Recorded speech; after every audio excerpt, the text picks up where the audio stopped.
Get to know all your favorite VRChat DJs all in one place. This is VRCDJ Live. I feel like if there was an opportune thing and an opportune time leading up into Valentine's Day, this would be the place that you would want to be beforehand to get your sweets and learn about everything and all the different events that are going on during the weekend, especially during Valentine's Day. And be glad to have you here, of course, on a Thursday. And as always, every Thursday we're here. Welcome on into VRCDJ Live. I'm Rob Roman, your host. And if you can't already tell by my voice, man, oh man, this week has been hard. I've been sick. My voice is starting to get a little bit better. If at all anything, I'd love to see some awes and chat for me and my silly prepubescent voice as I'm continuously trying to fight this sickness, of course. But of course, if you're brand new here to VRCDJ Live, we talk about everything about our scene, especially as it's continuously growing, from DJs to VJs to club owners to influencers to security to even world development. We'd love to talk about that here on the show. And not only that, but we also love to talk with our community members. And what's so unique about this show today is not only do we have our guest this week is a community member first and then DJ last. And that's not meant to be a bad thing. The community needs time to promote itself. The community needs time to say, hey, look at these people over here. They're awesome. And then continue to showcase all of that. So, my gosh, our next guest, someone who focuses, isn't primarily being a DJ in VR chat, instead looking to promote those that are in here. But when they do perform, mostly house and Jersey club, and they're actually featured on the lineup for Nurtured 3, which we're going to kind of dive into a little long ago. Please welcome to the VRC DJ Live Studios, BlackoutBoi. Yo, what's up? I'm BlackoutBoi. Hey. Freaking welcome on in. And again, I feel so weird because you never really expect the host to have a voice thing, and I feel weird too because it's there's a moment in time when we're doing a show and I feel like oh my gosh, Rob's voice is changing. I don't know if it's for the better or not, or he's gonna lose his voice. And do I cancel things? Do we keep the show going? Is it a unique episode because his voice is so crackly? Because you've been doing the show for such a long time, I'm assuming you've been through this a couple of times too, where you've gotten a sick voice and stuff like that, right? Mm-hmm. Yeah, I definitely have. There's been a few episodes where I've had to record it of running a fever. I don't recommend doing that, by the way, but I've had to do it a few times, definitely. So, I mean, it's a little different for everybody, but what are your thoughts on it? I'm sure you're just oh, I can't just bypass a week. This has to get done. Do you kind of excuse yourself? Do you how do you handle it when you were putting together the shows? It depends. The few times that I was sick and had to record something, it happened the night before I was meaning to record it. I do tend to put things off to the very last second, so it's kind of my fault. There's actually one of my earlier episodes. I caught, I think, COVID the night before, and so I was running a fever, and I ended up whispering the intro. I was like, hey, everyone, this is going to be a very chill intro because I'm very sick and I really would like to rest, but the show must go on. And so I did a really chilled out intro with a backdrop of techno, but I still think, everyone appreciated it. It was a fun little time. And I mean, it's fun to still do it. I do like to challenge myself and make sure that I'm still putting out the content, right? There maybe have been one or two times where I've had to skip it just because I was too sick, or I just gave myself an extra day or two. I'm like, hey, the episode's not going to come out on Sunday. It might come out on Monday, but we're all going to pretend it's Sunday today just so it feels like it's still on track. But even though I do that, I always tell people they should prioritize their rest. So that's my thoughts on it, even though I know you and I are here doing this and you're sick, but I would have probably told you hey, hopefully you get some good rest. That's how I live by it. I know it's a little tough for me just because we love to have the show on a Thursday.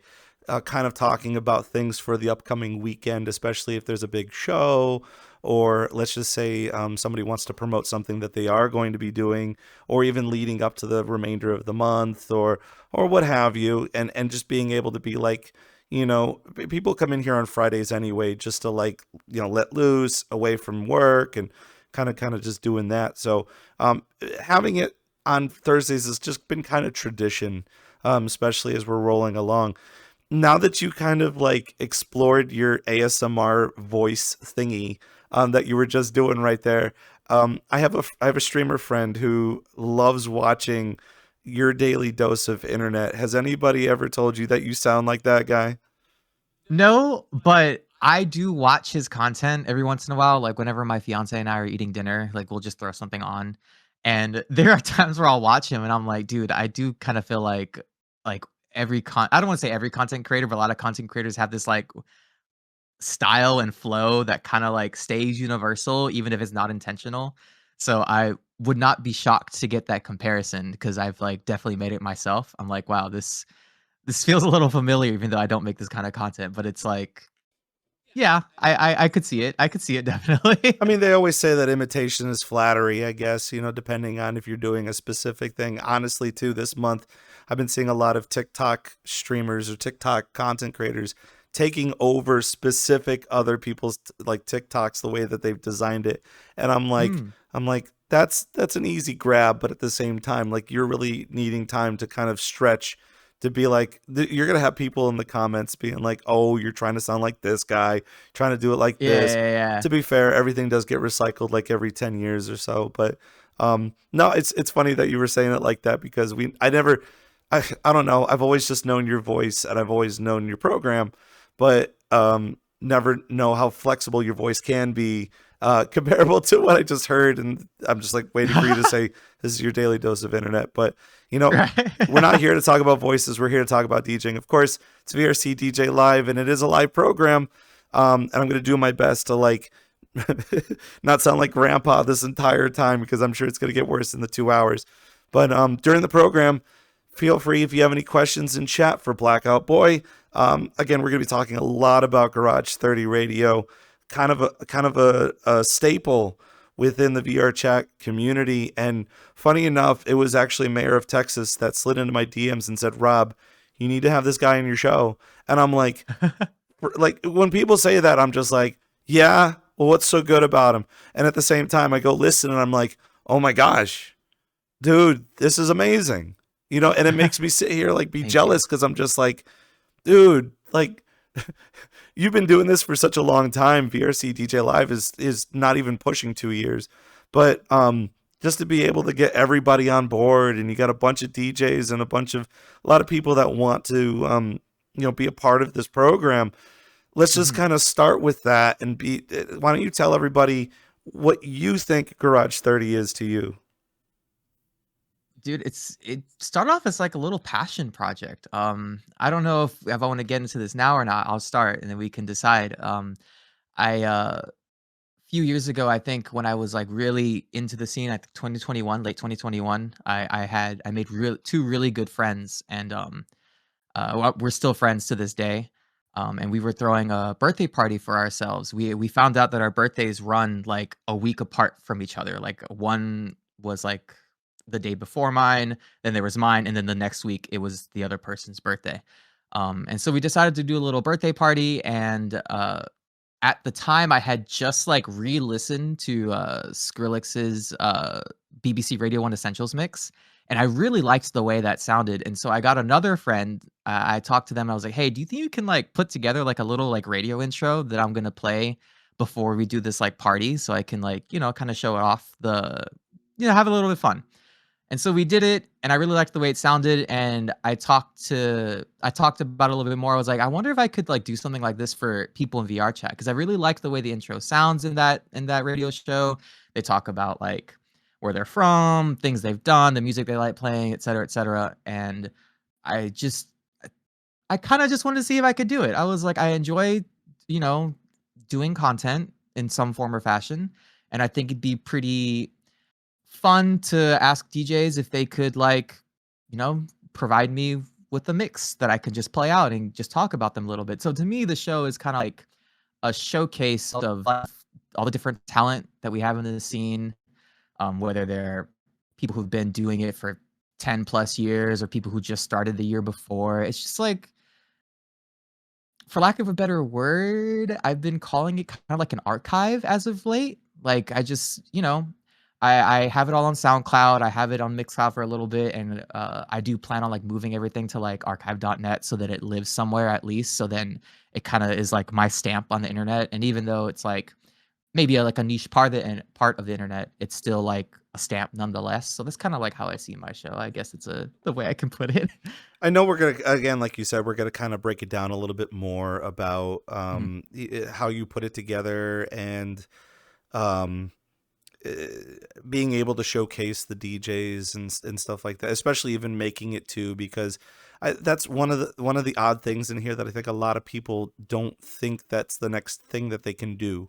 And for me, I'm gassed about this because you're interested in what I do as a career. Yeah. And for me to sit here and go, wait a minute, radio's still a thing. People are still trying to do radio, like, and it works, and we're trying to showcase it, especially for like a niche community like VRChat. Like that surprises me a little bit, just because like, and I know we've had discussions about this off stream where we're consistently talking about bridging the gap and introducing these ideas to the future. And the one thing that I haven't actually told you, which I'm sure we're going to talk a lot about too, which hopefully will get you even more gassed about it, is my lineage is with iHeartRadio, and I've worked with iHeartRadio and ESPN for 10 years, and coming up in March for the my exploration of the Winter Music Conference in Miami, there's some really big players from the iHeartRadio community that I used to work with that are going down there as panelists, as networking professionals that are also looking for the next big thing. So for me to like even show Garage 30 to them, I'm sure they're going to listen to this and go, this is in VRChat. This is these are the DJs of VRChat. Like all of that. It sounds great, right? That sounds like that's sick. That's super sick. That's super sick. That's shocking. So I mean, like I want this to all work, and I think when you are making the show in your head, I'm also thinking, well, it's a small project and it's a small little like, oh, this is just a way for me to actually promote the people and the sounds of how they do things in here. I think ultimately the long-term goals, if I'm not mistaken, is that you really want them to grow, and you want this DJ community to also be noticed. And get the opportunities that you may see from Skrillex, let's just say, and even being able to pick up the things. And again, funny enough, too, talking about Skrillex, I actually saw Wookie perform last week, and you get to swear. That's part of the thing. But with Wookie, he had been making bootlegs and remixes off the clock, but he also has been noticed because of his producer work on Skrillex's latest album. So I'm thinking that your page and your mark on the internet with Garage 30 Radio is so unique and challenges the IRL community to get a better understanding of what we do in here. Am I hitting it on the head here? Yeah, I mean, it's definitely something that I was hoping would be able to push people who probably wouldn't get seen as much as I guess others would. I live in a city where the DJ scene is kind of small, and so I get the struggle of like trying to, for lack of a better word, get out, like branch out to something further than that, right? And so whenever I started doing this, it was just kind of like how could I still kind of promote people who maybe are a little afraid to put their name out there, or maybe not even afraid, but just don't get the opportunity to do that. And this is kind of like, I would like for them to get opportunities that they might not have had presented to them before. Now, I don't know if I'm going to be the one to do that for people, you know what I mean? Like I'm not, I don't have crazy pull in the music world, it's just, I'm the little guy in the corner who likes to promote different people and listen to different music. But it'd be cool to just be to say I was a part of that journey for them if that's how things ended up working out, you know? So when you were getting an idea of how you were putting together Garage 30 Radio, now again, 2020 and 2021, the music scene was still kind of picking up. I think a lot of people were interested in virtual reality. Obviously, we're going to get to all of that part too, because it's all super important to your journey in the process.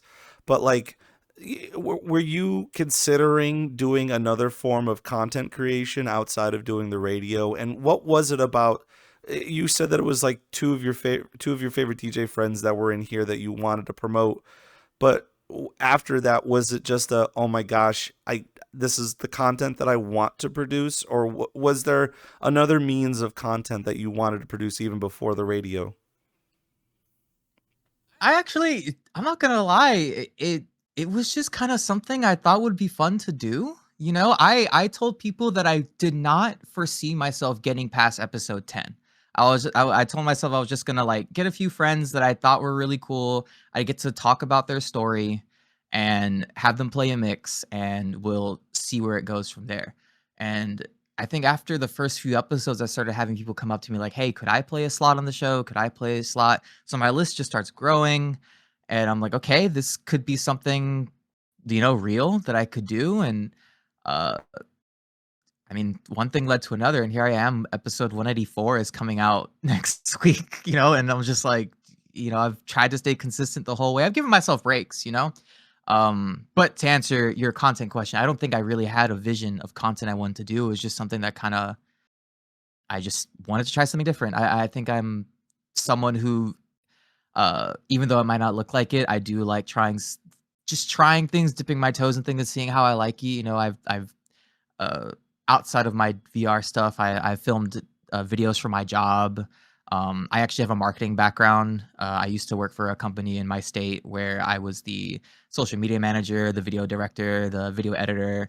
So I had like experience doing content, but this was going to be a whole different one where it was like I didn't have a visual behind it. Like, sure, I make the posters and stuff. That's like the only visual, but it was all like auditory. And so I was, it was a little different. I was kind of excited to see where it went. And like I said, here I am now, just 4 years later. Right, yeah, it definitely a very long time with it, and I kind of want your opinion on it too, because we juggle this idea from time to time, especially the new DJs in here. Obviously, their focus is just performing and getting time slots, and working on their craft and understanding a genre and stuff like that. But from time to time, we keep bouncing back and forth with, you've got other things that you need to do. Like you need to promote yourself. You need to make videos. You need to make mixes and put that on SoundCloud and Mixcloud. You have to keep up a social media profile. You have to have a link tree, and you have to have all these elements. And I think it gets overwhelming for the just the hobbyist DJ in here, because from time to time we do juggle the idea of, well, you could do this as a hobby, but the people that have been in here for such a long time, they want to make a career out of it, but we also want to hear from the professionals what they're looking for and how we could continue to not just make it seem like it's a niche thing to do, like it's just a popular Yeah. thing to do. So coming from someone with a marketing background and studying media and doing all that sort of stuff, obviously you're now juggling this radio show and understanding imaging and radio imaging, which again I'm gonna tickle that itch a little bit just to see Yeah, what yeah. you say about it, so we can get into it. But when it comes to the media marketing and the and video editing and stuff like that, comparable to the show, and even learning how to DJ in here, has it become kind of a mindless struggle to be good at everything just so you could have a taste of it and then also be able to explain that you're like learning how to do it in the process? Um, I mean, for me personally, I wouldn't call it a struggle just because I've always had like a kind of an interest since I was young in this kind of stuff. Like, my dad taught me how to use different programs. Like, I think at the time it was Pinnacle Video Editor, and I also had like Adobe Photoshop at like a pretty young age. So I was also exploring with like Windows Movie Maker and stuff.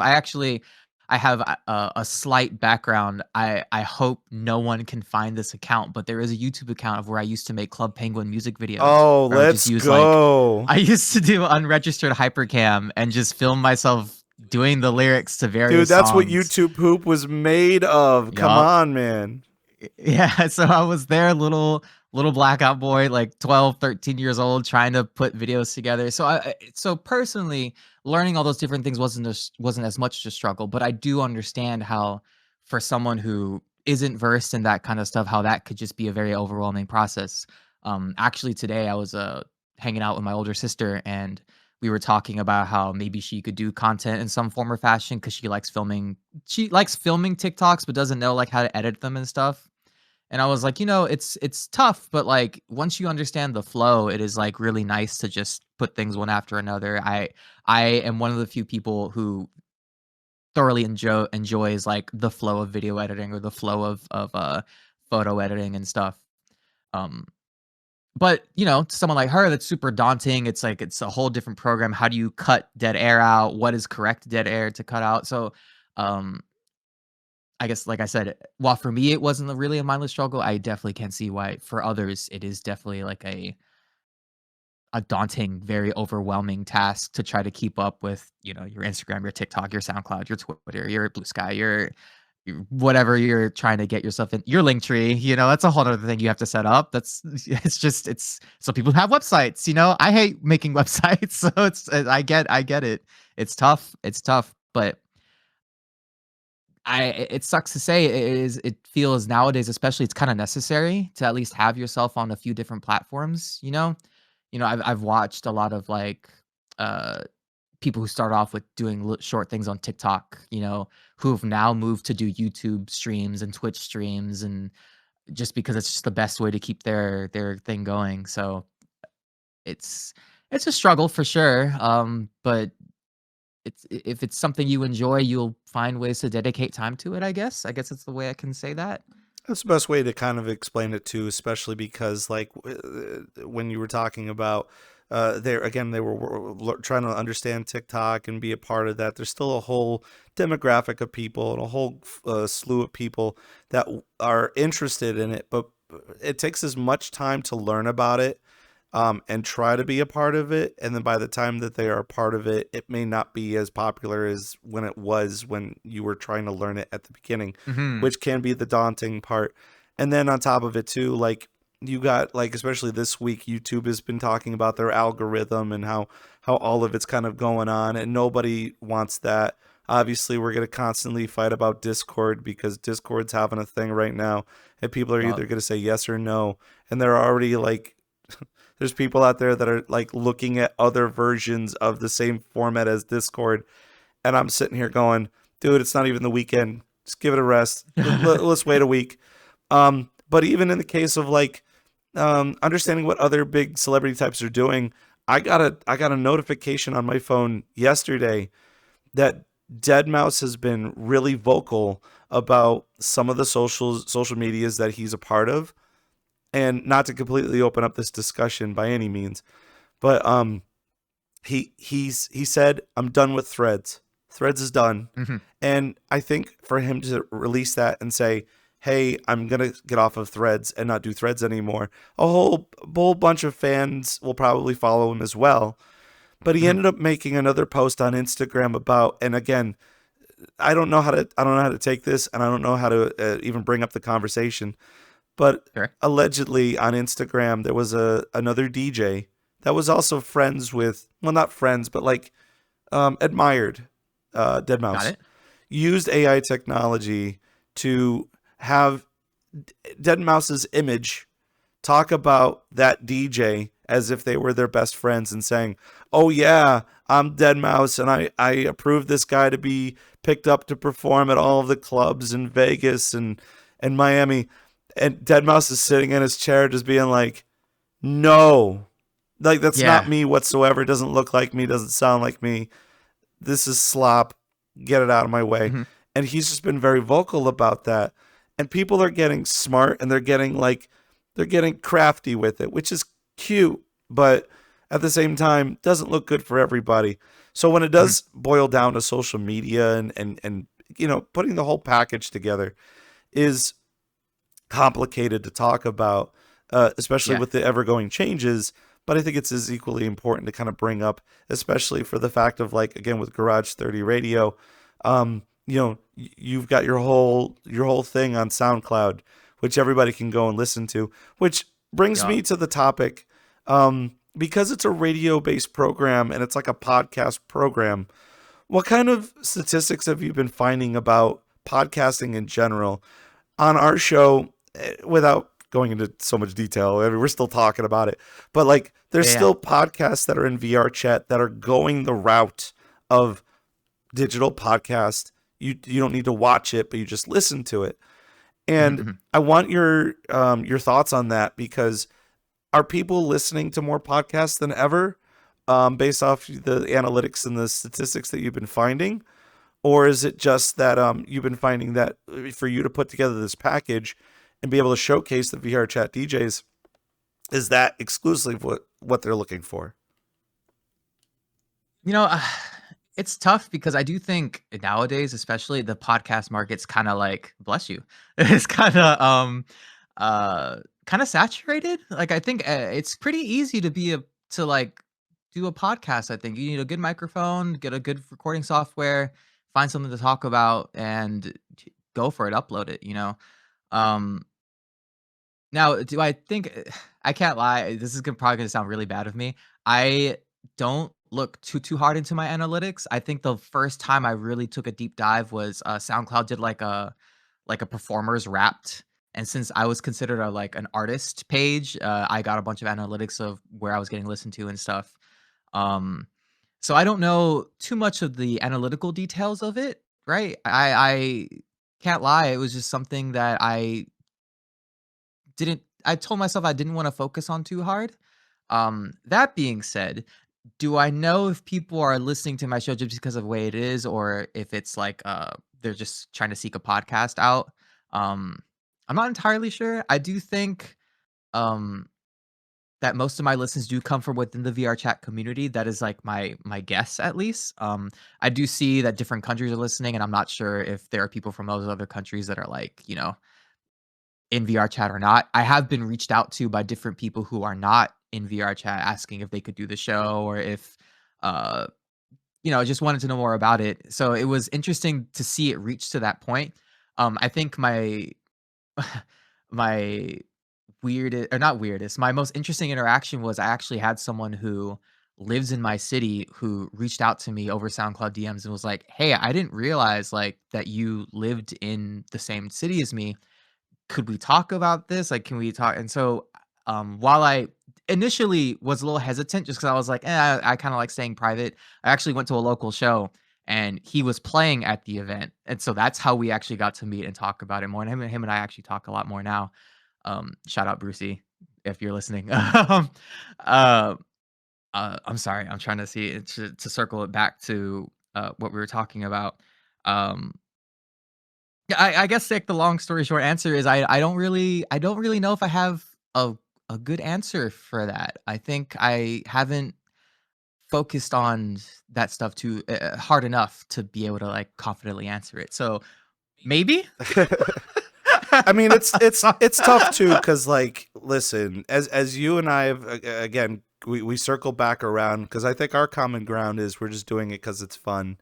Yeah. And the same thing kind of goes with VRCDJLIVE, is like, we're in here, we're having a good time, we're talking to the DJs that are learning and they want to promote a skill. They want to promote what they Yeah. do, and maybe make a career out of it, maybe do more with it. But I feel like there's a love for a specific DJ, or you went to an event and you were like, oh, that'd be really neat.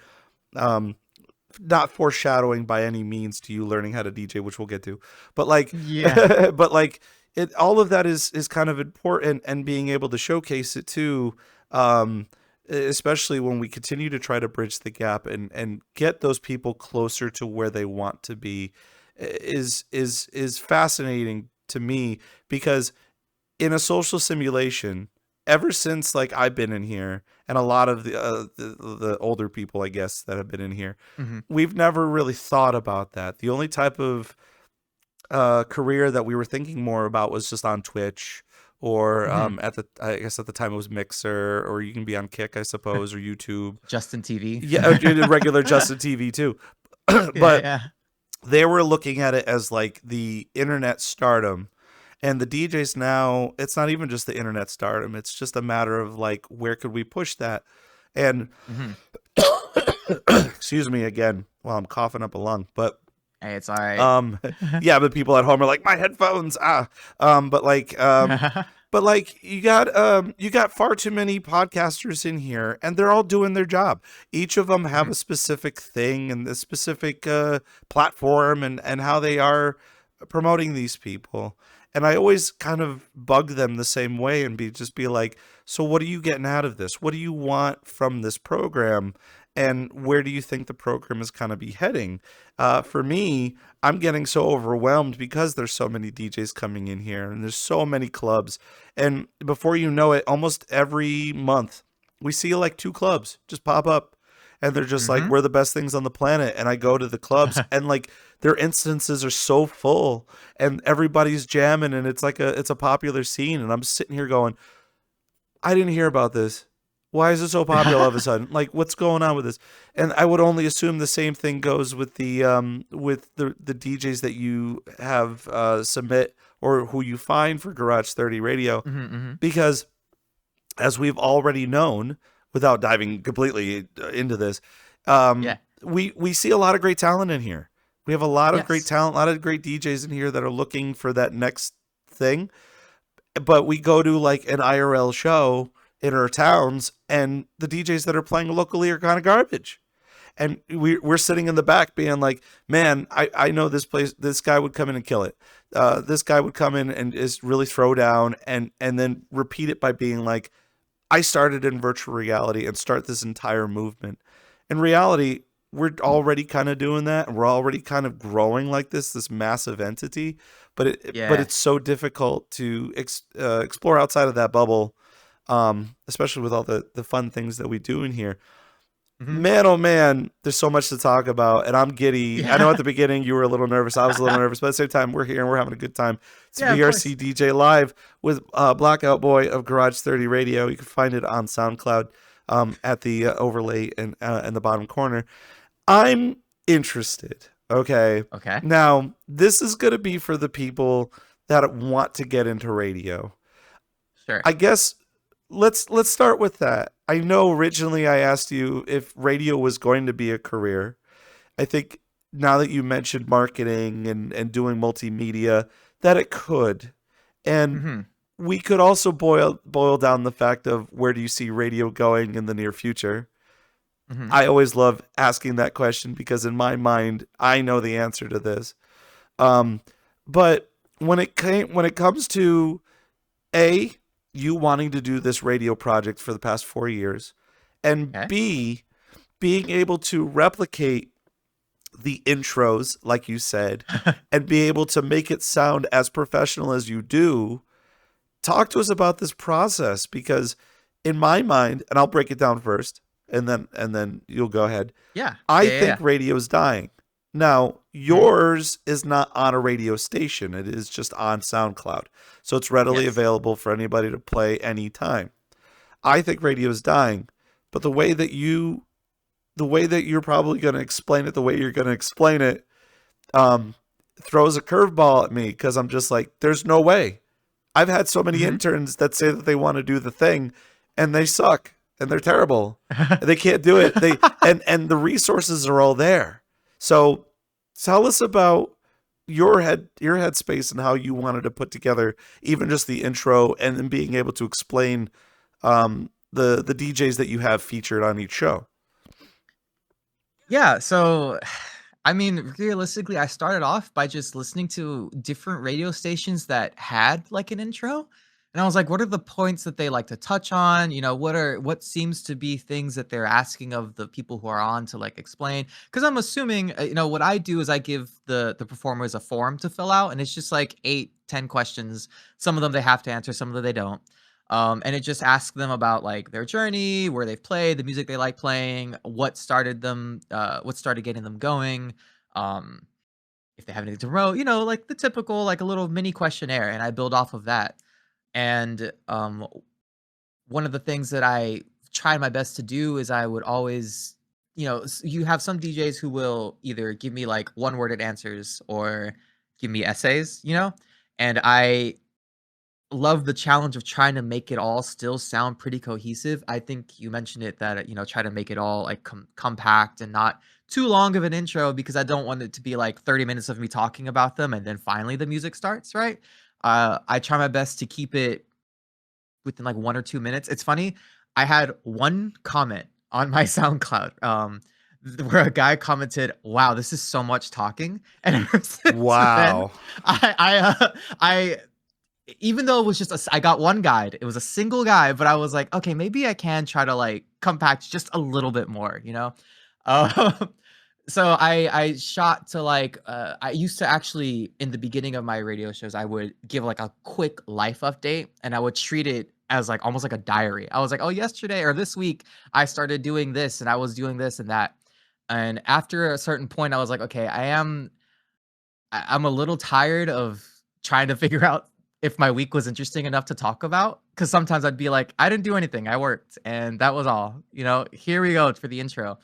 Um, but I just thought it'd be a lot nicer just to go streamline right into the intro. I give like a little splurge about my patrons. Thank you to all of them, by the way. And I try to make it more clear that I'm here less about me talking and yapping, more like, hey, let's just hear the music that this DJ brought.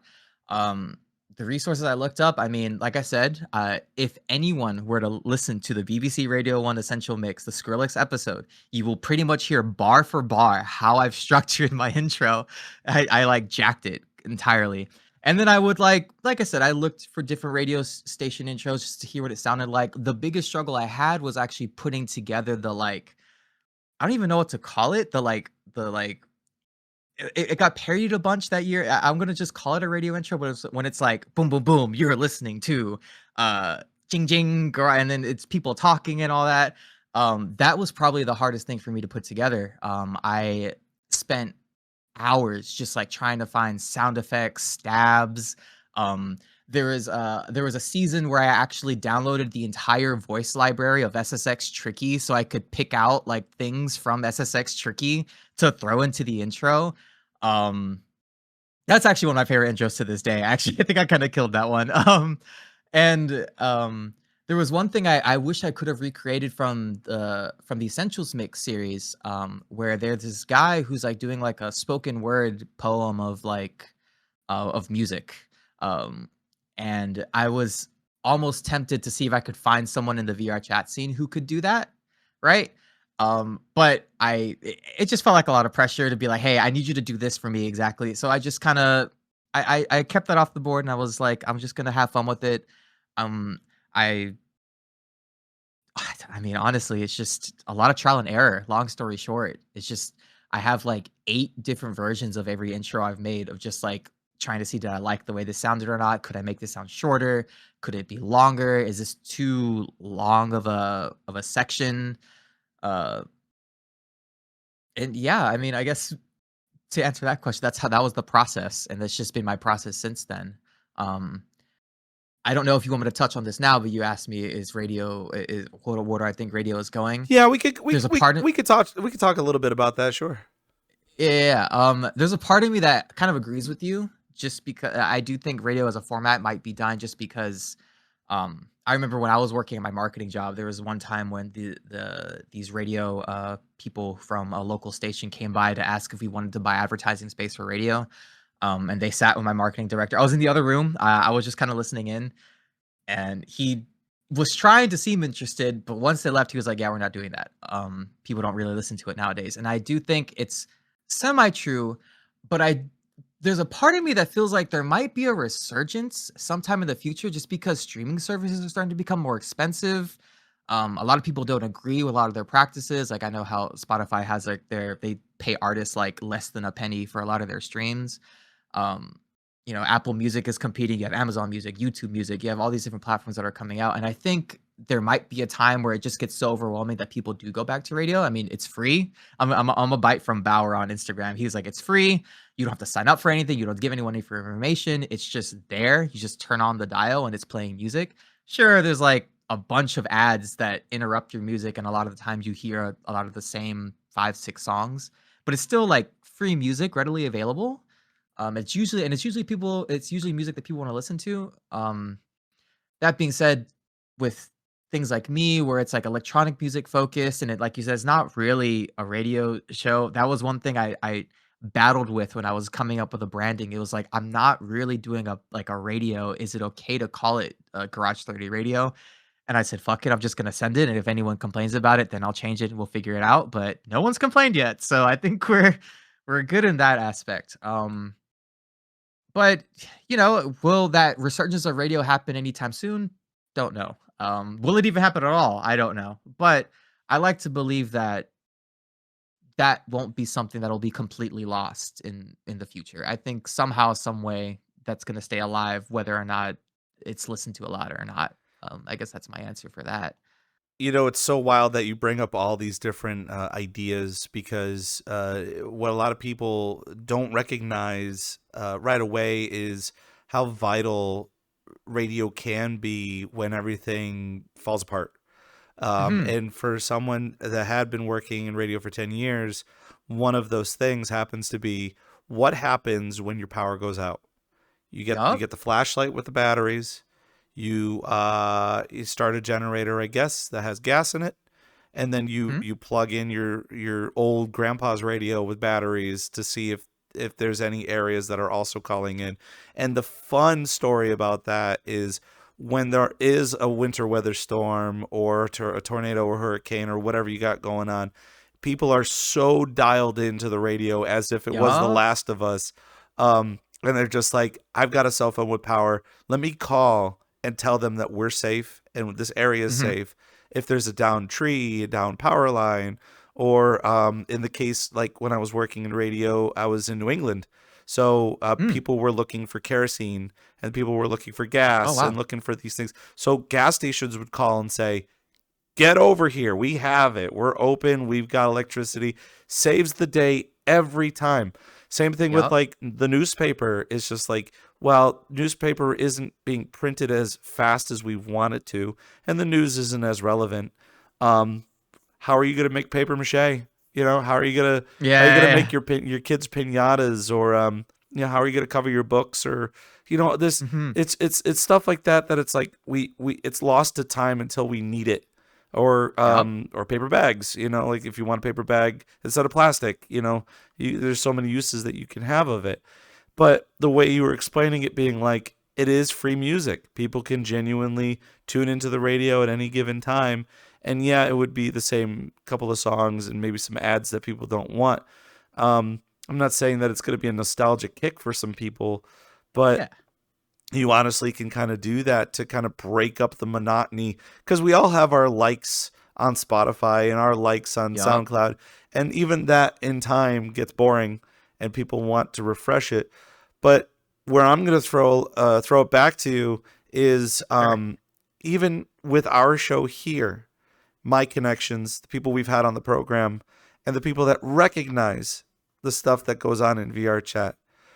We had Harmony Soleil, who is now the program director of the longest running EDM music station in the country, in the United States. We've had her here on the program, and she was explaining to her, actually, that's where Lady Gaga was founded. So that's a very fun thing. We were asking her because it is an EDM specific format for the radio station. We ask her, how can new producers reach out? How can they get plays? How can they get the attention of the radio stations? And she said it on the program. She said, send it in. Send us your demos. Send us your music. We may not listen to it because we're too busy. If it reaches our desk, that's closer than you'll ever get it. You could search for it up on the internet. But the internet, everybody's on the internet, so whatever. But it's so hard to digest that idea, because we're constantly so focused on one specific thing, even with social media too. The Dr. Pepper jingle lady, like, Yeah. she kills me, bro. Like, she got $2 million for that. Dr. Pepper paid her $2 million, and now she's famous. Now she does jingles now. I don't think so. Yeah. You know, that's just a popular thing to do. But getting back to bare bones with it is just that is like, I can't wait to be able to take in all this information and figure out a correct way to kind of package it that we can use it for the future. And again, having your program be able to do that. And again, my mind is numb. I could send you examples of some of the imaging that I've created in my work, and it sounds just as similar, but people need to realize too that it's just as simple as listening to BBC Radio or Radio 1 and be like, I'm looking for a script. That's the script. It's all there. You could take it and rewrite it and change it. It's all different sounds. It's all different words. It's all different something. It's unique enough that you could just take that format and say, this is how it's going to work. Yeah. Especially, like, I have been very, I guess, unapologetic with me saying that I kind of did just like jack the script from the BBC Radio 1 Essentials Mix, just because I was like, I listened to a bunch of different ways people would do these intros, and it was just, it all still kind of sounded more or less like it followed that formula. So I was like, it can't be. I mean, it's not like they own this format, I guess. I mean, you know what I meant. Like they don't own the intro format, right? And so it's just something, that I thought was probably the best way to go about it. And I'm happy to say that it seems like it was. I haven't been sued or anything yet, thankfully. So, I don't know if the BBC will be concerned about me, but it is what it is. I mean, if I were to break it down, it's a series of beeps and boops that are a little bit different than what they use. The format still is there, but they don't copyright that format. I'll also say too that big time radio like that outsources their materials out of house. So there's another production company that makes that for them, and then they use it. So technically they're buying another program of a bunch of geniuses that put it together. And there might be somebody in the house that will put the words in and the phrasing, and maybe a host or an announcer, but it's all just a bunch of bleeps and bloops. So I think you're good. Yeah. I think you're good. Thank God. Yeah. Let's go. You heard it here I'm first. broke, so what are you gonna sue me for? It's funny. Okay, I actually wanted to talk about something because you had mentioned this earlier, how radio is like something that people look to. Where I'm from, I won't dox myself too hard. I live in Louisiana. We get hit by a lot of hurricanes a lot of time. Some of them really bad, some of them not so bad. There was one year specifically, I believe it was 2006. There was a hurricane 2007, because 2006 was Katrina, or 2005 was Katrina, I'm sorry. And that like devastated New Orleans. That was like national media attention. Everyone was talking about Katrina, right? It was either the year after or the year after, I guess 2 years, one of those. There was a hurricane that was coming towards Louisiana called Hurricane Gustav. And all of the media went straight to New Orleans because they're like, this is just going to be another Katrina. Like it was a really bad hurricane. It was going to devastate. New Orleans was going to sink and become non-existent. And so they went to New Orleans. They started their broadcast. It was drizzling, right? Nothing really happened to New Orleans. But the cities past it, somehow, some way, which was the city I lived in, got slammed. Like power lines went down, trees went down. There was horrible traffic because everyone was trying to leave New Orleans thinking New Orleans was going to be the big thing. But now they were all in my city.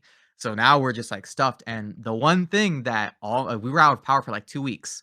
And the one thing that we actually were listening to constantly was the local radio station. And they were the ones who were saying like, hey, we have power here. I remember, I don't know what the argument was about. This one guy got into it with another caller because this guy was like, hey, is the restaurant open or something like that? Is this store open? And the radio host, after hanging up, he was like, dude, it's dark outside. We don't still not have any power. Like, why are you asking us if there's stores that are open? Like, so it is crazy how, like you said, how even when everything starts going, we still have radio to listen to. I wanted to interject that earlier. It feels out of place now, but I just wanted to say I wanted to get my piece out there from my childhood. Some like really important radio memory I have. And the other part of it too is like, especially in virtual reality, like not everybody can come into virtual reality and be able to Mhm. experience all of the fun things that we do in here. Luckily, there's a lot of clubs in here that will stream on Twitch. And what surprises me so often, and I don't want to sit here and continue to say how much longer is it going to take, but like, after like 7 or 8 years of streaming on Twitch and seeing Twitch grow as this huge entity and then fall back down and then kind of grow again. It's like you've got this massive village of people and that want to do these great things, but the world still doesn't accept all of it. And Mhm. and the same thing kind of goes with us, where it's just like we're doing so many amazing things in here, and there's so much going on in here, and we want to continue to showcase that. So the clubs that do stream on Twitch, they don't get as many views, or maybe people are too busy. I know now is the time where people are getting cabin fever, and they have to work to maybe fund their summer vacation or spring break. Yeah. Obviously, that's coming up in a couple of weeks. Hard to think about, but it is. Yeah. Um, and like at the same time too, it's like we believe that our entity is so large. But then when the people from the outside, they're looking for something fun and different, they come in here and they're just like, they're blown away because of all the Mhm. things that are going on in here. And, not to completely even throw Shelter into the mix, this week, Shelter announced that they're having a Japan show, Yeah. with a whole bunch of promoters and stuff like that. It's a big thing, and I can't wait to hear a lot more about it. But if you were to really kind of think about it, you know, there's never a shortage of things Mhm. to do in here and That's true. experiences, and even with listening to the radio is like sometimes we have to dial it back and say, hey, we've got a really good thing in here, and what people are doing in here has meaning. And again, Mhm. with your show and all of the promotions that we're doing in here, it's never just the fact of, oh, we're doing this because it's fun, but we want to show everybody, we want to tell everybody, and we want more people to be involved because there's so much going on in here. Now, mind you, too, after 4 years and some odd episodes with you, you're going to start to see even more people either showing interest in your show or more DJs coming in here, which again, even in January and February, I've been seeing so many names. I don't know who does what, where, and how anymore until I Yeah. actually go see it. I go, okay, I get an idea. But it's fun to see the growth of that. But Mhm. it's a slow growing bubble, and it's tough because we just want it to be much larger. We want it to be Yes. expansive. We want VRChat the tour. We Yeah. want all this stuff to happen. But I feel like we're constantly in it to make that happen. I want to take a couple steps back. Of course, it's VRC Okay. DJ Live here with BlackoutBoi of Garage 30 Okay. Radio. It's a lot of words, dude. I'm sorry. I'm still listening to myself, and I'm like, Rob, you sound like garbage, dude. You sound like you're dying. Hey, Go, look, from my end, you yeah. sound great. Oh, I'm gonna good. be real. You sound I great. mean, I If feel you've like coughed a few times and the coughing gets muffled, it's no big deal. Like I haven't ever gone like, "Oh shit, that was really loud." I it's think you're funny good, too dog. I because like promise. I've been talking with my clients today, and just like how at the beginning of stream you were like you got into the ASMR thing. I feel like when I'm trying to sound, um, was that your voice is soothed out during the show? Oh, okay, yeah. There's a part where I'm like, if I lower my tone a little bit, it sounds a little bit better. But Mhm. I don't want to. So what do you think about this? It's like waking up when you snore and you got the Ford truck voice, Yeah. Like, how's it going, Bob? We're Ford tough kind of a thing. Yep. I'm Yep. not I know saying exactly that. what you're talking about. Listen, I don't want people to be like, Rob, you should do your Ford voice. You sound a lot older than you are, and it sounds hot coming from a female in VR chat kind of a thing. It sounds weird enough to begin with, but um, so for me to hear it, it's silly. But anyway, I want to be able to dive into how you even got into this space to begin with. I know we do this with all of our guests. I find it so funny because, again, like you were saying, you had an interest in the DJs that are in here. Um, how did you even get here to begin with? Are you a gamer? Did you game at the beginning and then found virtual reality. I feel like everybody's story of how they come across virtual reality is a little different. Sure. Do you want me to like start from like the beginning, or like I can mean, I like kind of fast want forward to a little know bit? from the beginning, so let's Sure. go. All right, sure, yeah. When I was a kid, when I was a kid, played a lot of the Sega Genesis that my sister had. We used to play a bunch of fighting games together. My older sister. I have an older sister and younger sister. And it was just something I don't know what it was about it, but I just really liked playing video games. My main ones were like Sonic, Sonic Adventure. I feel like was always the big ones. I remember I don't know how old I was, but the first console I received was a Sega Dreamcast, and I remember playing Sonic Adventure DX, NBA 2K2 or 2K1, and like Crazy Taxi, right? And then I don't know how many years later, it wasn't years, a few months later, we actually got a friend of ours burned a bunch of CDs that had video games because apparently that was super easy to do on the Dreamcast. So I just got this plethora of a bunch of different games like Dead or Alive, Tomb Raider, just all these different games I got to play. And so I think I was kind of nurtured into like a gamer mindset. My dad used to let me play on his computer. I used to play Delta Force. That kind of got my love of shooters going. I also played this like Star Wars Pod Racer that was out way back in the day. And whenever they announced like the remake or the new one, I like lost my shit. Like I was like, there's no way my childhood's coming back that way. So yeah, we go fast forward a little bit more. I actually was pulled out of regular school. I became homeschooled in first grade. So I had oodles of time to just play a bunch of different games. My parents then got me a GameCube. I was playing things like Mario 10. Long story short, I was kind of involved with gaming a lot growing up. And so fast forward to uh we'll say 2019-ish, I finally got a decent job. I was kind of like, oh, I kind of want to be able to splurge on myself.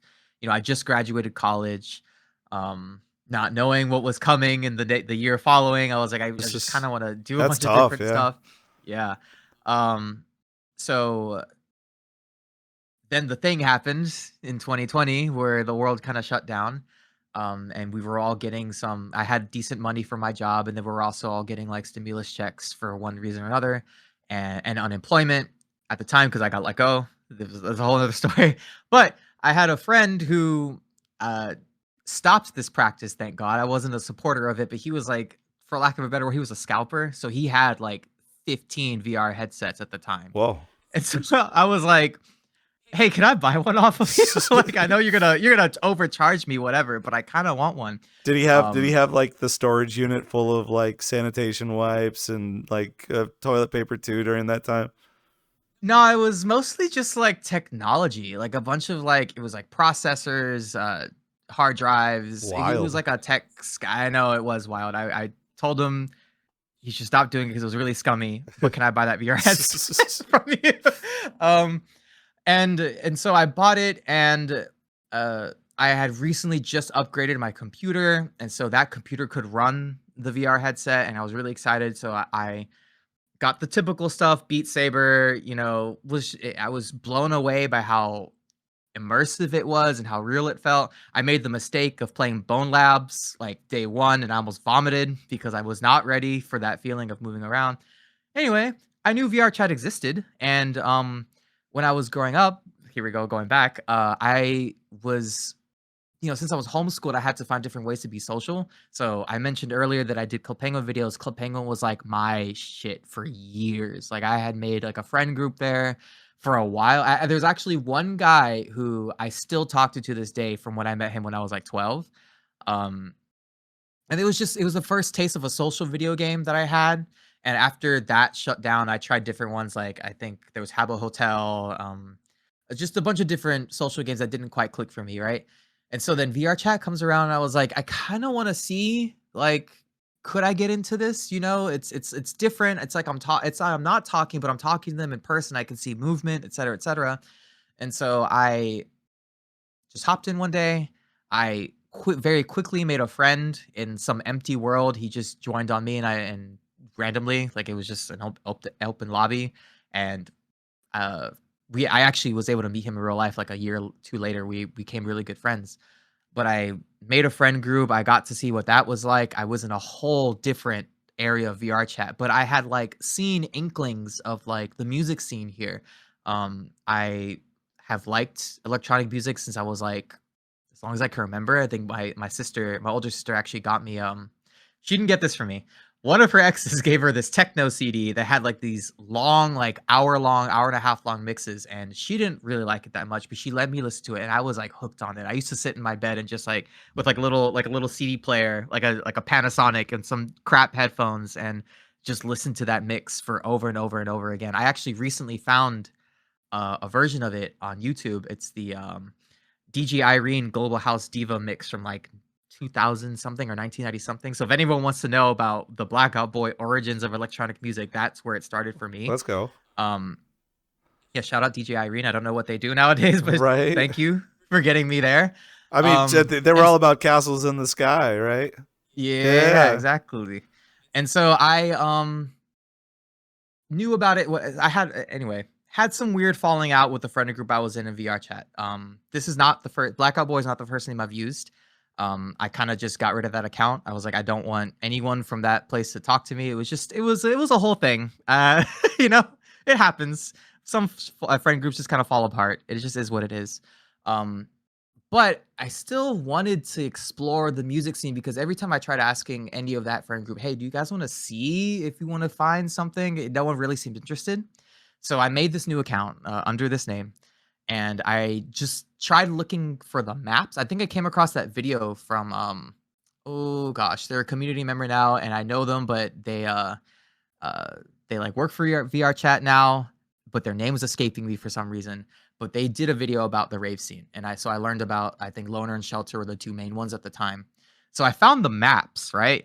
And I was like, okay, I don't know how this works. I just know that these maps exist. So I like walked around these empty maps for a little bit, and I was like, really don't know how to go about it. I found out they had a Twitter account, so that's when I made the BlackoutBoi Twitter. I was like, I'm just gonna see, like, can I keep up with this stuff? I forgot what year it was, but I did go. My first music event was Loner. And I actually met one of my. It's funny how it seems like anytime I go to these new events, I tend to meet someone who ends up becoming a longtime friend. I met someone there who, ended up becoming a longtime friend. They're a DJ named Mello. And we like ran into each other the first time there. We hung out, and then Shelter happened the week after. I think this is the time when they were going back and forth. And I ran into Mello there as well, and I was like, "Yo, we should like hang out and see if we can figure out what's going on here."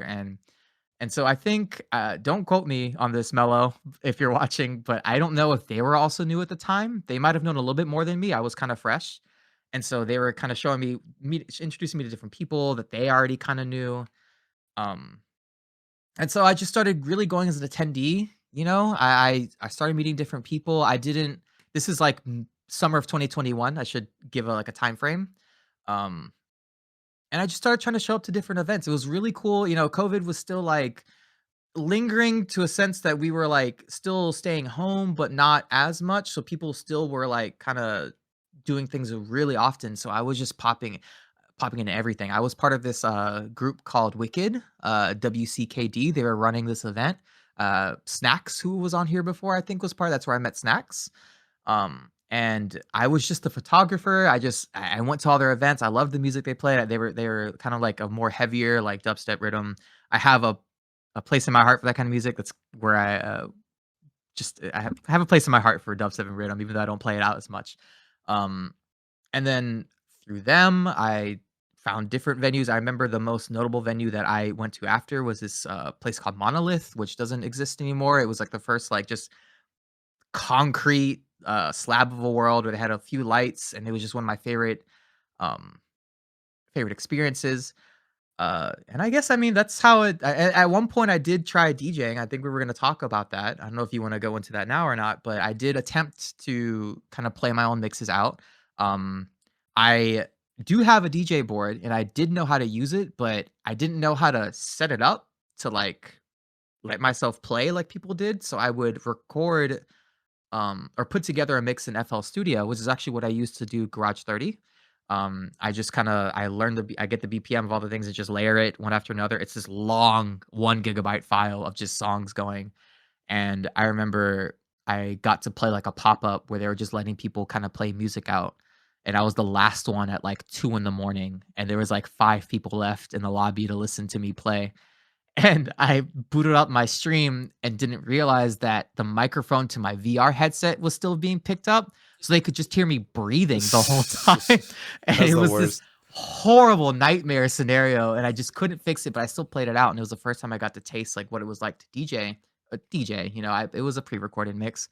Um, and I mean, I guess that's uh one thing led to another, and I met some really good friends. We ran a club together. We did the birthday party that I mentioned to you about, which was the catalyst to me starting Garage 30. And here I am, like 4 years later, just seeing all these crazy events, meeting all these amazing people. Some of these people I feel are going to be lifelong friends of mine. It's I've been exposed to music I never even thought I would be exposed to in my life. It's just been it's a great journey, and I'm just really happy to say that I have like a stamp in the community with this show. I hope that didn't get too deep all of a sudden. I know we have a whole other hour to talk, No, but yeah, it's just it's so wild that you brought up the whole idea of like you coming in here and you're getting to know these people that you are eventually going to be making lifelong friends with, the raving and stuff like that. I didn't get to experience that until 2024, believe it or Mhm. not. I mean, I've been in here since 2018, but Oh, wow. I'm my version of it was earlier on. It was about content creation and gatekeeping. So Mm, all of that was still kind of prevalent going into the rave scene and understanding of the rave scene.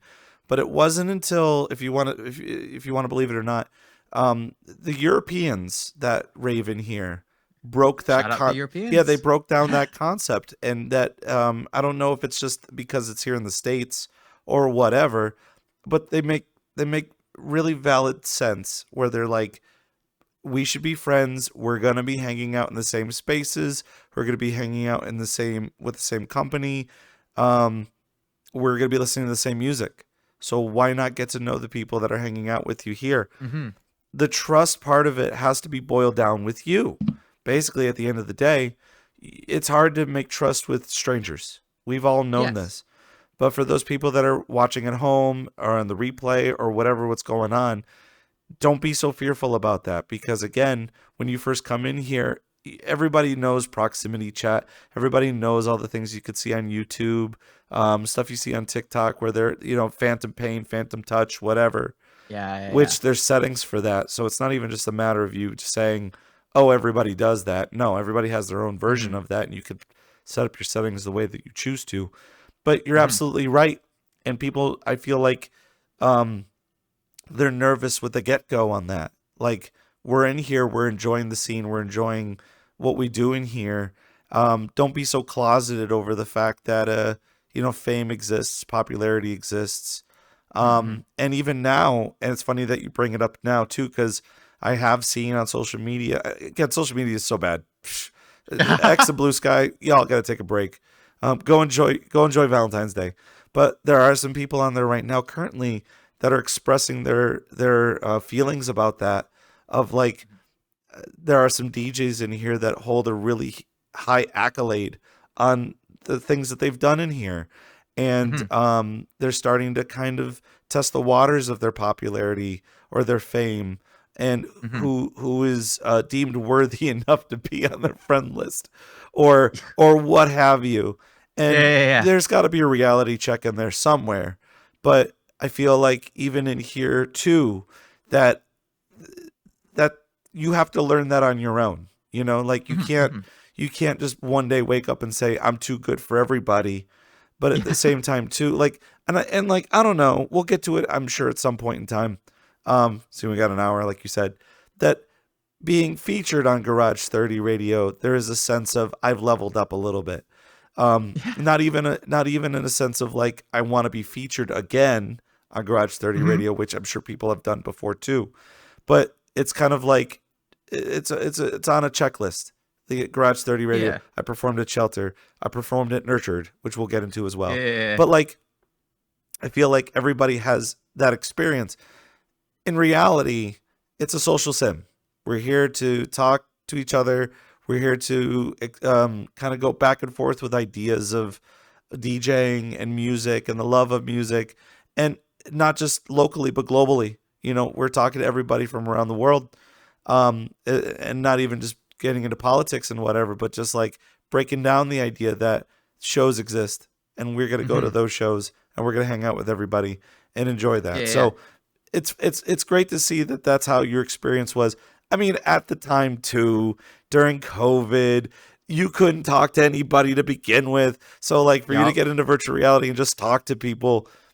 Yeah. And also there's also worlds for Club Penguin here too. So I mean, let's just say you're going to search for Club Penguin too.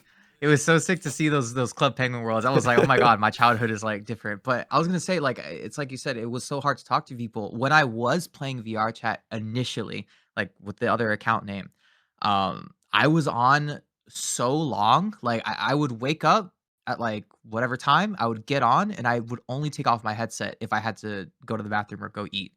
And it was just like, I was like my obsession for the longest time. I remember I have this one clear memory where one time I was hungry, so I took off my headset, go to the kitchen, and I was looking at the bread on the counter, and I was like, where the fuck is my tooltip pop up so I can grab this bread? And it took me, I'm telling you, like 30 solid seconds of me sitting there going, where's this pop up? And then it clicked. I was like, oh, I could just grab it. And I told myself, maybe I need to take a little bit of a break because I think this is getting to be a little too much for me. But yeah, I mean, one thing that kind of helps me out with in terms of like socialness, is that a word? I don't know. You You know can what I use it, mean? sure. Is that, I feel like more or less, if you're trying this game out, you're kind of, I don't want to say you have the same mentality as me, but you're also trying to see if you can make friends here, And I mean, sure, it can get a little intimidating. There's some people who, you walk in, you see everyone's talking to them and stuff, but most of the time, we're all just some like chill motherfuckers who just are down to just talk about stuff, talk about our interests, talk about your interest, talk about the music we like. I obviously I do get the sense of intimidation of like, oh, this person seems like they're, known. I've seen this name around. Maybe I shouldn't.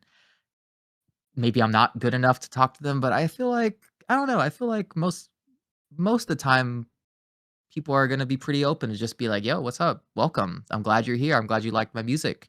What do you like listening to? And then that's just how it kind of goes. And that was one thing with the show that I kind of sought to do, was I was unafraid of quote unquote booking people who maybe didn't have crazy, I don't want to say crazy accolades, but like, didn't have the experience that some others might have.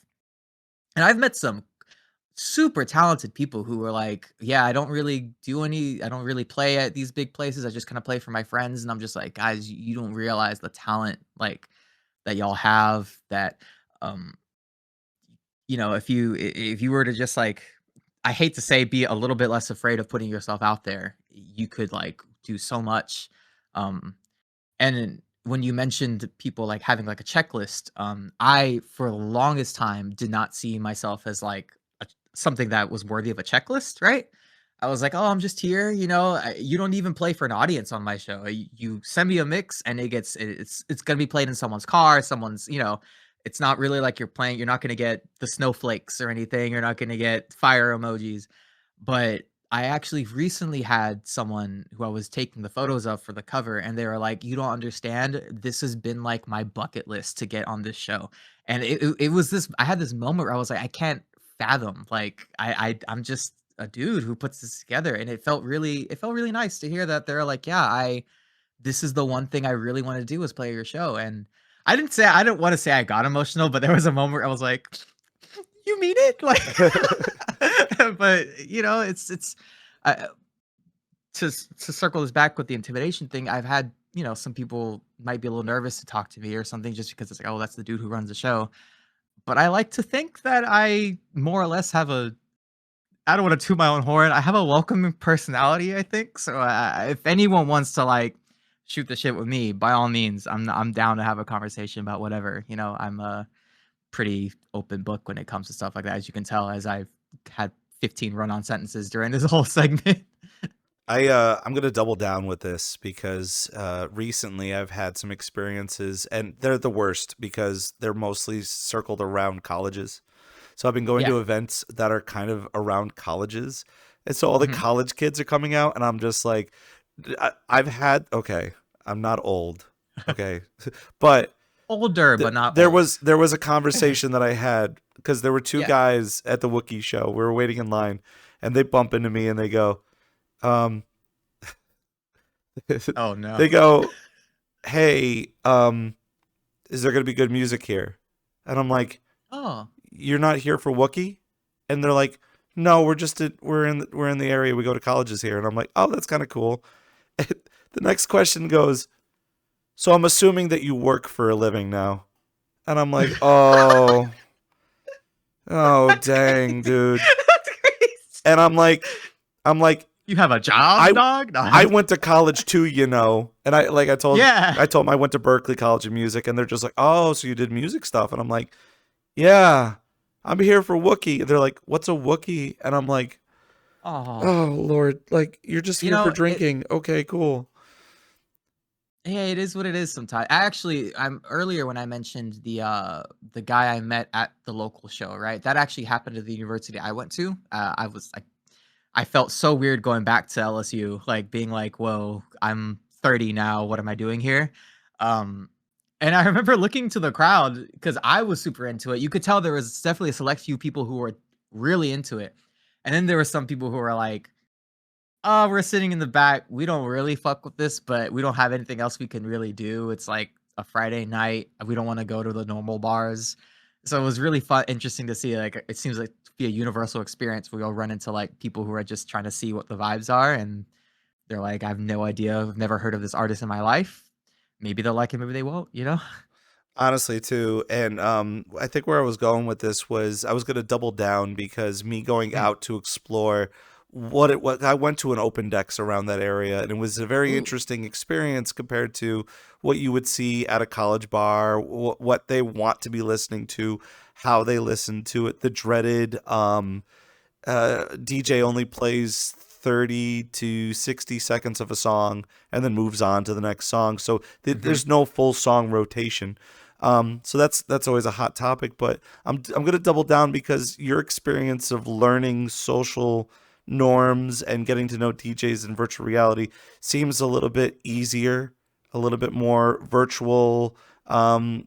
Is now of a modern age of being able to do that. But moving forward, even into 2026, where do you see it? Do you see the more people are going to come in here to share the same experience that you're experiencing now? Or are people genuinely going to stay tried and true to going to the bar or going to the club to gain that social interaction the way that you are experiencing it here currently? I So I think if you had asked me this like a few months ago, I probably would have said I think it's gonna move towards just going back to the bars and stuff, and it'll be harder to get people here. But then like Valve announced the Steam Frame, I think that's what it's called. When was Their that own release? like Is that releasing in the springtime? I know. I'm I sure Zev is on top of it too. Yeah, I have no idea when it's coming out. I'm gonna be too broke to get it. I would like to get it at some point, right? But I think that a product coming out and Valve being like, no, we are doubling. I don't know, it's doubling down, but we are supporting VR still is gonna still bring people in to uh, maybe it might not be the scene specifically, but at least the game, and whether or not that leads to them coming into the scene is a whole other story, right? But I do think there'll still be some sort of growth. I'm trying to see if I can say. I mean, you brought up to me a few times about being here throughout the years, right, and seeing how big it's grown. I mean, to this day, there's been a few people who signed up for the show, and I was like, I've never heard of you. Like, it's kind of crazy that there's still names that are popping up that I've just like have not seen before who know me, and I feel so bad. Let me tell you, I don't ever mean it whenever I'm like, okay, I've never heard of this person, but I still want to give them the opportunity. I don't want to be like, oh, I've never seen you before. I'm gonna push you off, right? Um, but I still see growth. I could still see this growing. Whether how fast that'll be, not sure. When that'll happen, not sure either. But I do I still see this as something that'll grow in the future, and they'll still be bigger, especially if as VR chat seems to be able to add more and more people to instances where these instances can hold like 90. Right now it's 80. I would not be surprised they're testing 90 or 100. I know one of their New Year world, I think held like crazy amounts of people. So I know they know it can be possible. It's just like hard on people's computers. But Yeah. Long story short, I do see it growing. I do see it growing from here. I do want to dive into the popularity of your show in a moment, but before we get to that, I want to break down. First of all, I want to break down BlackoutBoi. I want to know where that Sure. kind of came from, and then I want to also kind of feed into. Excuse me. Bless you. When it comes out, it comes out. It's tickly. Yeah, It's yeah, all yeah. tickly. I want to be able to break down your FL Studio, how you were able to kind of put together that mix, and how you had a console, and your experience of being able to learn DJing, especially using the moniker BlackoutBoi, and how that influenced your playing style and the genre that you were playing. Sure. We'll start with the name. It's not as interesting as people might think it'll be. When I was younger, I started learning how to produce music. I think I was like sophomore in high school, so maybe 15, 16 years old is when I like acquired FL Studio. I won't say how, but I acquired it. And I was just experimenting with stuff. Um, and I had a name that I used. And then at one point, one of my friends, really good high school friends, expressed interest in making music as well. So I showed him a little bit. We worked on some stuff together. There was a track we actually were able to put together, and we didn't know of a name to come up for each other, right? But I was just like, what if we called each other like our group Blackout, just Blackout, right? It was Black X Out. That's how I wrote it, and I had the logo. We did like a high school photo shoot and everything. I still have the files somewhere, and that lasted about a month because he ended up really like not liking the whole thing anyway. In the end, I was the one who really, really wanted to keep doing it. Um, and I don't know when it happened, but at some point I made a Tumblr account under this name. Uh, don't look it up. Just do me that favor. Don't look it up. Um, but that's the first time I used BlackoutBoi just because I was like, okay, I don't want to use the name I usually do. I want to have a different name. I had Blackout already, and I was like, well, I'm a boy, so BlackoutBoi. A lot of people think that means that I get blackout drunk all the time. I actually don't drink at all. I mean, I'll enjoy it every once in a while, but it's just not something I do. Um, I've had the craziest shortening of it I've had is some people call me Black Boy, and I'm like, that's not my name. Do not call me that. That could be really bad. Um, and I mean, so that's the origin of BlackoutBoi. It was just a fun name that I came up with when I was in high school. Now, What about they call you Bob? I know that oh, you kind of brought that up a little earlier too. yeah. So Mello was the first person to coin that. I mentioned Mello. He was the first friend I made in this scene, right? Um, he just realized BlackoutBoi is kind of hard to say. It's a lot of words. It kind of might flow off a little weird. So he looked at my name, BlackoutBoi. He just took the B-O-B and called me Bob. And he started calling me that. And then I think Mow the Lawn was the second person to hear that. So he started calling me that. And then it just became this thing where Bob was the shortened version of my name. And to this day, if I hear Bob, I still kind of turn my head in public and I'm like, they're not talking about me. That's someone else. It's funny, my producer tag for when I do make music, I actually took the ultimate voice line from Ash because she sends out Bob. And she goes, Bob, do something. And I was playing Overwatch one day and I was like, wait, that's kind of sick. I had to sample that. And so it's just something that I use now. And that's just how Bob came about. I actually sometimes am okay with people just like, I feel like people will call me Blackout at first. And then after they get to know me, they go to Bob. And I've accepted it as a name. It's just like, s- you know, I think if I hated it, I wouldn't have let people call me that. So it is what it is. I'm also Bob. Shout out Bob. There you go. So again, kind of going back on track with the whole, you had a console. Talk to us about the kind of console that you've used, the software, and I think a lot of people, again, we get a lot of viewers and listeners that are interested in other means than just going through Serato or Rekordbox or Virtual DJ. I know Tractor and Virtual DJ have always kind of been a staple for those people that are learning how to want to DJ. Besides getting into Rekordbox and Serato too, but being able to set everything up the way that you did in FL Studio is interesting. Mhm. So kind of break down that process. Sure. Um, I'll quickly touch on the console thing. When I was in high school, I was borrowing like a Newmark something. I forgot the model. It was a DJ board that it only played the music out of the laptop. Like you couldn't connect it to any speaker. But it was just so I could get used to it. Um, During that time, I also had a family friend who was trying to teach me vinyl, and I did one lesson and it was really cool. And part of me regrets not going back, but he lived like an hour away, and I was like, I don't feel like driving an hour just to learn this. I should have. I should have. I'm telling you, but I have a little bit of a vinyl experience in that sense. I at least know how to set up the thing and gently put the needle on so I don't scratch the record.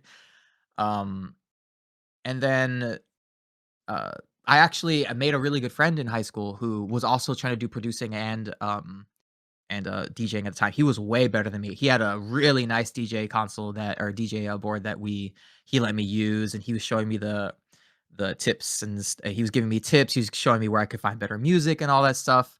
I will say it's a little bit of a sad note. I found out a few years ago that he actually passed away.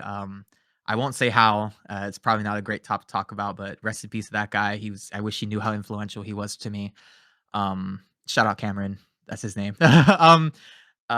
He kind of helped me just get, get the ropes in, he showed me the ropes. That's what I was trying to say. Um, and then later on I upgraded to, I think right now I have a Pioneer SB. It's like an old thing, SBSD something. It was like an old model that used Serato and like virtual DJ and stuff. So unfortunately, I will say that it seems like you will, if you do want to get into it, you do have to kind of learn those programs. It just is what it is. For FL Studio, right?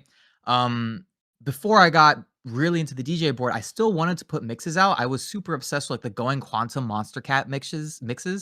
Um, and like I found this other dude called, I think, the White Knife, and he used to put mixes on YouTube. And so I wanted to be able to do that, but I wasn't sure how to do it without the DJ board. So since I had FL Studio, I just started dragging in like different songs. I didn't even know anything about BPM. I didn't know anything about I just was throwing things together to see if I could layer a song after another. Um, Once I started getting more experience with my DJ board, I learned, oh, there is a uh, BPMs you're supposed to follow. Some songs are not in key with each other, et cetera, et cetera. So once I started learning that and I was able to learn how you can adjust BPM in FL Studio, I was like, okay, I can kind of build mixes this way. I still have a few mixes on Mixcloud under that old name. If anyone ever wants to look into that for some reason, by all means, you can DM me. I'll give you the account, right? You can hear what old BlackoutBoi used to sound like before it was BlackoutBoi. It's just And as it's funny. important too. Yeah. It's a good, like, cool look back to see on how I did it. And one of those mixes, my favorite one I put together, actually included an intro that I asked a friend to record. It sounded like a principal giving an announcement because it was my end of school summer mix. I think I was in high Awesome. school. So I asked him to do that. So I think it's ironic how now I am doing something that requires an intro. So I've always had little bits of that. But to fast forward to the radio show specifically, because I'd been putting mixes together in FL Studio and I kind of already got the idea of how to lay things out. Um, so it was just a task of having to find all the sounds I wanted. Um, I asked a bunch of people in the community if they could just send me like my name is blank and you're listening to Garage30Radio. Like I have like two folders of just people sending me their versions of that. I'm still looking for more. If people would like to send me some, I'm just saying, my DMs are open with your voice clips. And it was just, figuring out how I wanted to format it. One thing about going back to the BBC Radio podcast, one thing I really liked about their show is that in the middle of all the mixes, they would have like little, I'm going to call them stabs. I don't think that's the right word. But it would be like BBC essential. It's just like as the mix was going, and I knew I wanted those. So I went. It's funny. I have this one where it's like you're listening to, and then it says the DJ name on Garage30Radio. That's just a TTS. You can go TTS MP3 or whatever, and I just type in the name. That's how I've been doing that. And then I did like other ones where it was just like people sending me glitches of their voice, or I would take someone's voice clip they sent me and just throw a bunch of effects on it, glitch it up, and be like, "You're listening to Garage30Radio." It's been a fun process to just like it's been a lot of experimentation. Actually, I don't know if not. I don't know how many people know this, but the main, aside from me, the main voice of the you're listening to Garage there is Mow the Lawn. He was the first person to send me something, and I was like, I really like the way your thing sounds. Can you film just saying you're listening to Garage 30 Radio? And I've just been using it ever since. It's just I feel like that's been a Dude, I am staple. I've so had glad that you brought up this lore because for like the longest time, people have been bugging me about the whole drinking night thing and like say uh-huh. the line from drinking night, and now I actually have like a point of interest where I can get Mow the Lawn even more famous because now I'm gonna go up to him and say, do the line from Garage 30 Radio because like literally hundreds of episodes later, and now I'm gonna have to bug him to keep doing that line. Hey, respect. Shout out Mo. You've carried that. I used to call him the voice of Garage 30 Radio, and ironically, even though it was mostly me talking, but I was like, he's the voice. He's the Garage 30 Let's Radio. go. Like finally I could bug him about that. Yeah, I'm happy. Hey, sorry, Mo.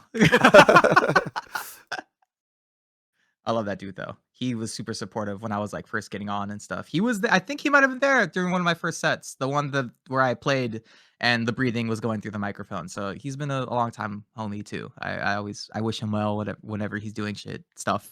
Shout out to you having a kid Yeah, I too. was gonna say I like know that just he's happened. a little preoccupied because he has a kid now. So Yup. Yup. Shout out childhood, I guess. We're gonna have little Mo's running around. I mean, listen, let's go.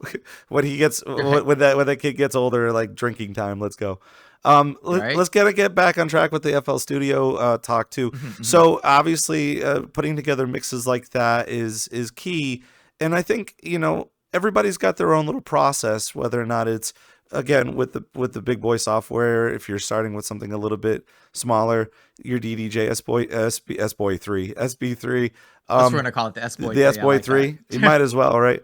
I mean, S Boy 3, I I'm gonna have write one that. in my closet, so I use it like a throw. I throw that into my luggage whenever I'm traveling because it is Oh, tried and nice. true. And you could do almost anything with it. I mean, James Hype, he's just like, I'm gonna buy it and use it, and I'm James Hype, so he does that on YouTube all the time. James But Hype. like, to be fair, I mean, it's the same thing with the Flex 4. I mean, everybody Mhm. buys it, and they're just like, this is the introduction. This is how it kind of goes. So with your start of FL Studio, kind of leading up to let's just say Nurtured. Let's talk about Nurtured Sure. and your process of Nurtured and how you even got able to perform for Nurtured. Yeah, so I had Naku on the show. He opened up my season. It was either season 3 or 4. I'm sorry if I get that wrong. I just know he opened a season of mine. And him and I got to talk. We actually like interacted a few times before he was ever on the show. He was one of the first people I met in real life. We ran into each other at Second Sky in San Francisco or Oakland. I think it was in Oakland. He gave me his business card. It's somewhere. It's somewhere. I had it for a while. I don't know where I put it now, but we did get to talk then. And after I had him on the show, we got to talk a little bit more, and he asked if I wanted to play his Nurture 3 finale. He was like, he was appreciative that I had him on the show, and since he's known me for a while now, he asked if I would like to play. I was I was thrilled, but scared shitless because I talked about it. I'm revealing it. All my mixes are pre-recorded. I don't live DJ. I try to make it look like I do. I try to keep the immersion there. It's just how it is. I'm sorry if that that kills anyone's thought of me, but it's just how I'm doing it. I would like to at some point be able to learn how to do it live. But as of right now, all my mixes have been pre-recorded. Um, so once he asked me to do the show, I was like, it's gonna be sick. Like every new mix, when I get asked to play something, I usually just do like first I go through my own library to see is there anything I like to play before. I'm hoping I'm answering the question correctly. But I go through my own library, get to see like what are some tracks I definitely do want to play from what I have, and then whatever I need to fill up the time, I start going to look. I think at the time I was kind of like in a garagey baile mood, so I started just kind of deep diving into that genre. And I think I still am kind of in that kick right now, but uh it was just a really fun experience. I had like 3 versions of that mix. That's another thing. Because I pre-record everything, I work on it so early and I can finish it and then on my own time just listen to it and be like, do I like the way this flows? Do I want to switch out different songs? do I want to add a Garage 30 little tag just for the fun of it? And that's like the one blessing I think I get to have. I know some people will do that anyway, but like they'll just play their mix for an hour and then listen back to it and see if they like it.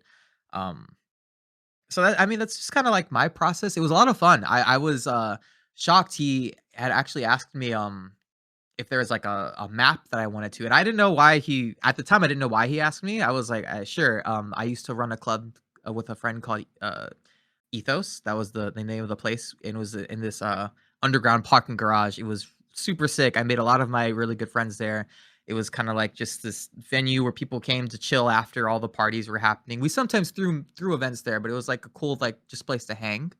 Um, and so I told him that that was a map that was super memorable of me. I was like, I could send you the logo or something. He was like, yeah, we'll do that. So then I come the day of the show, we start my mix, and then fucking Ethos comes out of the ground, and I'm like, what the fuck? I was like, what is going on? And it was such a cool little moment. I was like, it's cool that he put the time into that. I felt it was just something I really appreciated. The mix was fun. Um, the vibes were great. It was something I'm gonna remember for a long time coming. It's one of my favorite mixes I've put together. I think it was only 30 minutes long, but it was still something I really enjoyed putting together. And I still listen to it every once in a while too. So shout out Naku. Thanks for having me on there. That was really cool. So, I mean, the real question is, I mean, obviously you've gotten a little bit more experience and a little bit of a better understanding of what it takes to DJ in here, even comparable to all the DJs that want to be featured on Garage 30 Radio. Where do you see yourself in the future, especially with the popularity of and the growth of DJing in here? It's kind of growing pretty massive, but being able to put your own little stamp or spin on it. Where do you see even this year for you as a DJ? Dog, I don't know. I mean, sure, I have like goals. I mean, I've had goals since I started in the scene that like I would like to play at certain places, right? I try not to name drop them because I don't want my words to be like, oh, he wants to play here. I'm not saying that that's how it would happen, but I don't want my accidental influence. I would rather naturally be invited to something, I guess. Um, but I mean, I don't know what to say. It's just like I really enjoy just kind of being the guy who helps put on the show.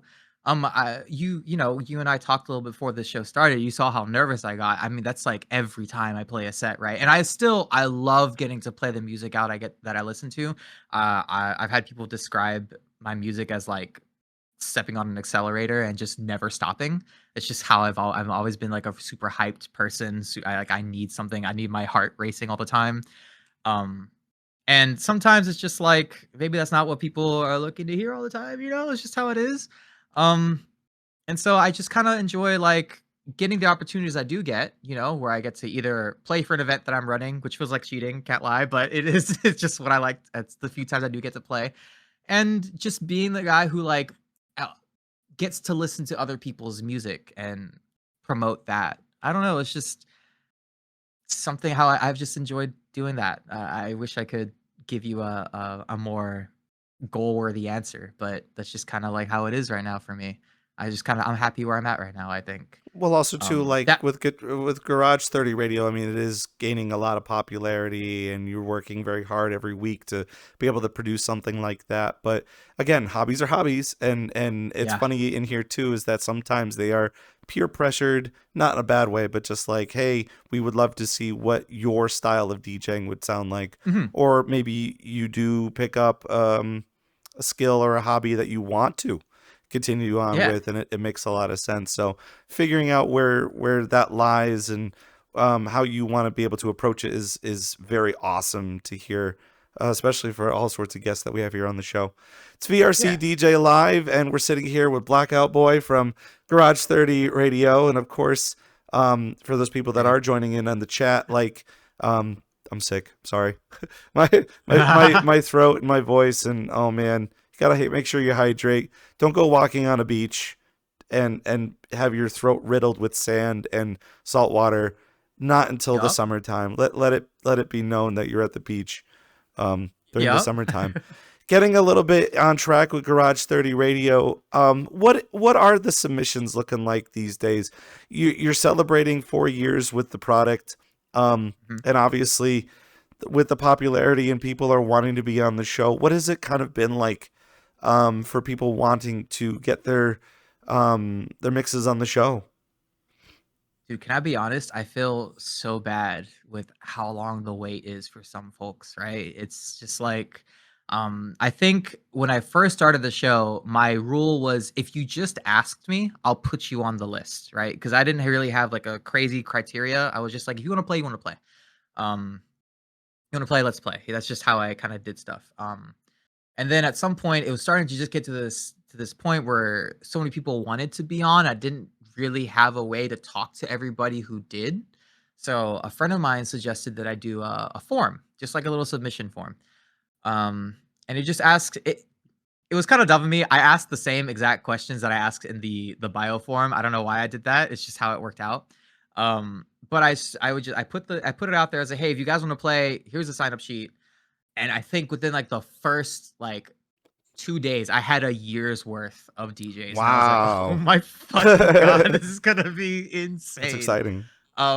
It's exciting, but at the same time, I felt so bad because as I would get through the list, there would be sometimes people who were like, yeah, I didn't think you were ever gonna contact me. And I was like, dude, I'm sorry. It's like I get one DJ a week, and when there's like 200-300 DJs in the scene, it just takes a while. Thankfully, everyone has been pretty understanding, more or less. I've only had one time where someone was like, I kind of wish you were a little bit more clear in the form that it was going to take a while to get to you. I profusely apologize, but I didn't foresee it playing out that way. There was a point, I don't remember when exactly, but I got to a point where I was just getting so overwhelmed with how many people were still signing up. I started seeing people sign up twice because they thought that I missed them the first time. And so I kind of hid the submission form for a little bit just so I could catch up. And as of right now, I'm still kind of in the catch up phase. I'm finally actually getting close to near the end of that list where I can hopefully open it back up again and get to that point, right? Um, that being said, to all the people who are still waiting, I am so sorry. I will get to you, I promise. I will also say this. I have rarely had to turn people away from the show. Like you do eventually get on it. It's been like maybe I could probably count on my hand how many times I've actually had to like cancel an episode, right? So most of the time it's just a waiting game, and it sucks. It's something that I wish there was a way. There was a time I thought about doing 2 episodes a week to try to speed it up, and I was like, I think I would actually stop doing the show if I had to speed that process up. There was a time where, like you said way early on, that people were asking if they could do it again. And I basically have made very few exceptions, but I mostly turned that down because I'm like, well, there's already been a wait list of people, and I would feel kind of bad if there's someone who's still waiting. They see, oh wait, but this person got on twice, so like that's kind of like just something I try not to do. Um, that being said, I'm still, even though I'm here about to hit year 4, I am still, you know, I'm learning as I go. There's things that I know work, things that I know don't. I actually have a second form already written up and ready to go. I just haven't found the when is the right time to put that out and open that gate again, because I don't know how many people will sign up, but I do know that since that form initially came out like 3 years ago, that it was a massive sign up. And so I'm expecting that with all the new DJs who are in the scene, I mean, like you said, it's just like every week there's a new name that pops up. Um, that it might grow again, and it's gonna be a moment where I'm like, okay, here we go. I have another year. So we'll see. We'll see how it all plays out. That's just been kind of the flow of stuff. Long story short, sorry for the wait. For people who are still waiting, it's not. I swear, I'm trying my best to go as quick as I can. And I was gonna say, like, what can you do? yeah, I mean, you're the only one kind of putting this thing together, right? I mean, what's your staff looking like? Yeah, it's a solo project. I have had friends who will assist me with at least the contacting part, because sometimes I'm just overwhelmed with something I'm doing in life. I'm like, hey, can you at least talk to this DJ, see if we can schedule a time or something? But it truly is just a solo project. I have uh played with the idea of getting a staff on, but because I make money off the Patreon, I felt like I would have to pay them, and I know the work that goes into it, and I feel like it would be I would not be able to provide the funds that I feel are worth of their time. So I'm just kind of like, all right, I will keep it solo until I feel like it's getting to a point where I need to like get someone else on. But I've been like, I've been able to run it solo for this long. I'm not super overwhelmed just yet. I think I mentioned in one of our conversations off stream that, I have ideas for stuff that I'm working on in the future.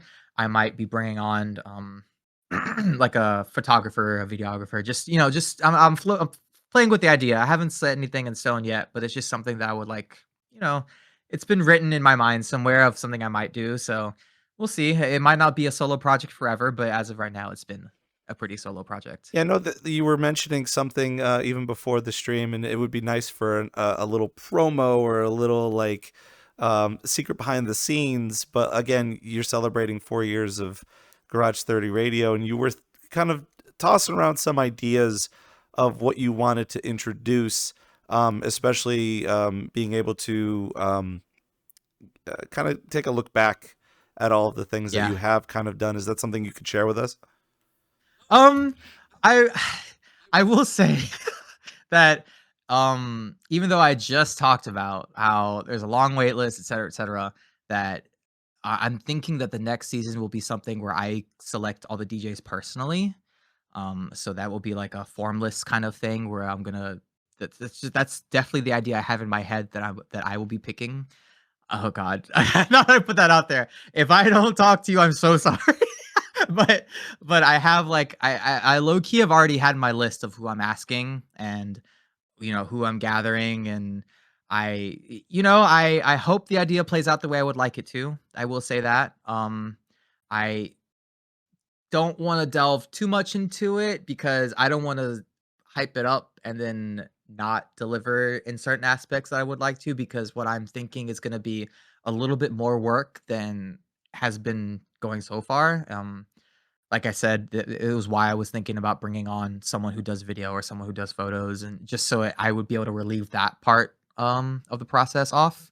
I will say the one thing I will talk about is that ironically, the one thing that people ask me early on in my show, and sometimes still do, is why don't I ever talk, like have a section where where the DJ and I talk to each other.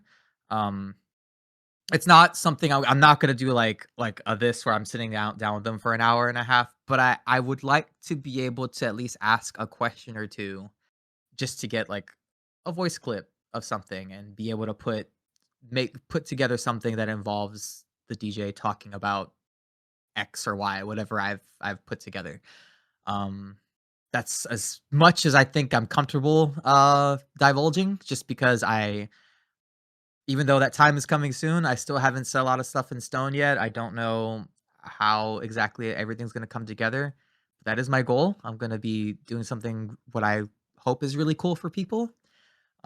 It'll take up a little bit more of my time, but I think it'll be way more worth it. It's gonna be really I hope it's really fulfilling for me. I'm excited every time I think about it, I get really excited. I have already like a block in my memory in my mind of like how it's gonna look, how I'm gonna edit the products. Yeah, but well, that's where I'm at right now with that. The time frame, not sure yet. I do have an idea. Again, I'm just kind of I don't want to divulge too much more than that. That's okay. Yeah, and it's perfectly cool for you to be really humble about it too. I think a lot of people, they get bogged down because it's either, oh, they've really wanted that opportunity, but it has never gotten there yet, and there's all sorts of things that are racing in people's minds about will it happen? Are they good enough? Is the mix good enough? Hmm. I know for the longest time, and it's just something that like me and my team, we haven't really coordinated quite yet because we're still trying to understand it. Yeah, this is Uh-huh. a shout out to the team. Shots to see. Is everyone that I've talked about Ferality with, and learning more about their process, is a lot of people get shot down for that opportunity to perform Ferality.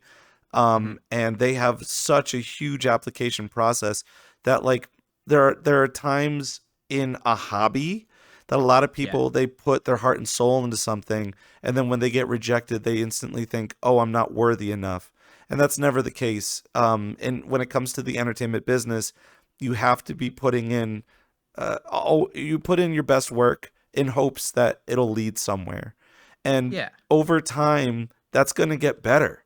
Yeah. Like you were saying that your mixes back in high school, I mean, they're fun to listen to, but you don't want to listen to it because it's cringe or it's ick compared Yeah. to what you've been kind of getting better experiences with now. And the way I'm seeing it is, sure, I think a lot of people, when they do put in a mix for Garage30Radio, in their mind, they're just like, I want this right now. What they need Mhm. to be looking at it as like, this is a good first start shot. And if it doesn't succeed, it's not because they're not good. It's they can be better later. And Mhm. they will focus their energies into that too. That when they do submit, uh, that new mix will ultimately sound better than what they've originally put in there.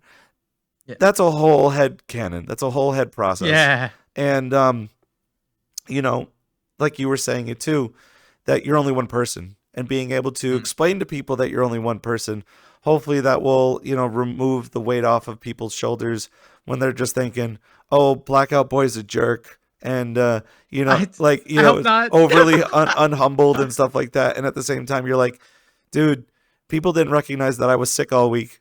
But guess what? I Mhm. sound sick, and you're right. I'm sick. Mhm. Mhm. So nothing I can Yeah. do Yeah. Yeah. about it. But we're really hoping that Speak of the devil. yeah, just got a cough to just double it down, to let everybody know. But like, moving forward there's a lengthy process. In VR Mhm. chat, DJs have to deal with it too. I mean, people are still on lineups where they have to sign up months in advance. And Yeah. guess what? In regular reality, you're going to need to do that. And you're also going to Mhm. need to Mhm. take time away from your busy life to accommodate not only your schedule, but the schedule that you've, approved for, to be able Yeah. to set that up. Even, again, not to throw me under the bus, but a lot of other professionals are doing it too. People are Mhm. people are asking me to perform as late as June. I wouldn't be Yeah. surprised that starts spring break. We're going to be starting to talk about winter again.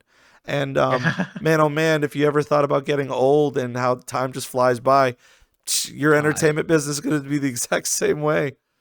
Yeah, dude. I mean, we mentioned it before, like it's kind of shocking to me that I made it as far as I have. Like there have been I'll be real, there have been times where it's like, do I really want to keep doing this? Like it's every week. It's I have to meet up with folks. Sometimes they're available and it's easy to get things together. Sometimes it's like a very last second thing where we have to like really work together closely because it's the deadline's coming up soon. Um but it's just like this, it's just something that keeps pulling me back. I don't know what it is. There's like a little bit of a passion there where I'm just like, I've told this to one of my friends who I rant to a bunch about about my life, whatever. I'll bring up this show a lot. And you'll see like there'll be flip-flop it's in conversations where one week I'm like, I hate this. I don't want to keep doing it. But another week where I'm like, dude, I love that I got to do this with met this person. They were so fun to take photos with. Their mix is great. It's gonna be a great episode. It's it's just a fun part of my life. I'm so glad that I got to do it, that I'm still doing it. Um, it was only like last year that I finally started telling some of my friends from, I guess, IRL that I do this. I was kind of I don't want to say embarrassed, but it was something I kind of kept uh shut just with myself. It was like only the people here knew that I did it. But I started like letting other people know that, yeah, I've been doing this for like years now. It's been a really cool project. I'm not afraid to say that I've been running it as long as I have anymore. I got to meet people that I otherwise would never have met. I remember there was this one time I had an artist on, 3R2 was their name. I think they were my first 1 year episode. And my fiance was like, "Holy shit, I used to play a rhythm game where he had music on it. That's crazy that you have him on your show." It's just things like that. I've had really cool moments and I am thankful that I still get to do it, as far as episode 184 and however much longer it goes. And it's also equally important to make sure that we're just constantly living in this moment now too, because especially people that are starting new projects and new DJing and new hobbies and stuff like that, it's still fresh and new, and they want it to happen. They want that fame and that popularity right away within that 1 year. But I promise that like the longer that you're in it and the more you're doing it, the muscle memory is there, but also Yeah. you have tons of material to look back on and say, I've grown this much and I've been able Yeah. to succeed this much and things have changed and it sounds so much cleaner and more awesome. So obviously we don't want you to stop doing Garage 30. We want to see 4 more years. Yeah. We want 8 more years. We want all the years. We want everybody to be promoted on your Yeah. program. So obviously we want you to keep going on steadfast pace, and anything that we could do on VRC DJ Live to help you out with that, we'd be more than happy to collaborate, and we'll kind of get that Yeah, I going. appreciate that. Before the I end of the appreciate that. I show, of appreciate it. course, it's VRC DJ Live. We're sitting in with BlackoutBoi of Garage 30 Radio. And before we get on out of here, as you probably already know if you watch a lot of the programming here, is that we've got a couple round of rapid fire questions that Oh shit. that I don't include at all. And sometimes I feel like our guests, they know that this is coming, but at the same time I don't send it in the package whatsoever. So it's like, haha, here we go. Here we go. So out of everything that you've learned with Garage 30 Radio and the successes and stuff, what is a really good word of advice for someone that is interested either in podcasting or wanting to be featured or being able to promote other people in here? What's a good word of advice that you can offer for them? Dude, block out. Find out exactly what you want to do first, because right before I started growing it, I knew exactly how I wanted the intro to sound. I knew that I only wanted the mixes to be a certain amount of time. I knew how many questions I was going to ask them. There's just so many elements that I already had placed, and that helped me a lot. Like that's been the foundation for the last 4 years. I mean, to start a podcast or anything like that, I mean, honestly, find a decent microphone, get Audacity because that's a good recording software. Find find some sort. It doesn't have to be FL Studio. That's just what I had. Whatever you're comfortable using, you can find some free software probably that will do it just as well. Some people build things in Audacity, so I know it's possible. Like that's the free open source. I think it's open source. Don't quote me. Free program. I'm trying to think. Is there anything? Oh, and to promote other people. I mean, it's just. I think in order to be okay with promoting people, you have to be like, you have to really love the game, for lack of a better word, lack of a better phrase, I guess. Uh, and so one of my favorite in my whole life, music has been important, electronic music specifically. So I love to just be able to showcase that there's people who love electronic music just as much as I do. Maybe not the same subgenres, but I think it's so cool to hear different subgenres of different things, and you just open your like horizons of different sounds you might not be able to hear otherwise. I think that was I think that, that was good. It's basically kind of getting in there and just doing it and enjoying what you're doing. Yeah, just do it and love it. Do it and love it. Don't do it for the fame. Do it because you love it.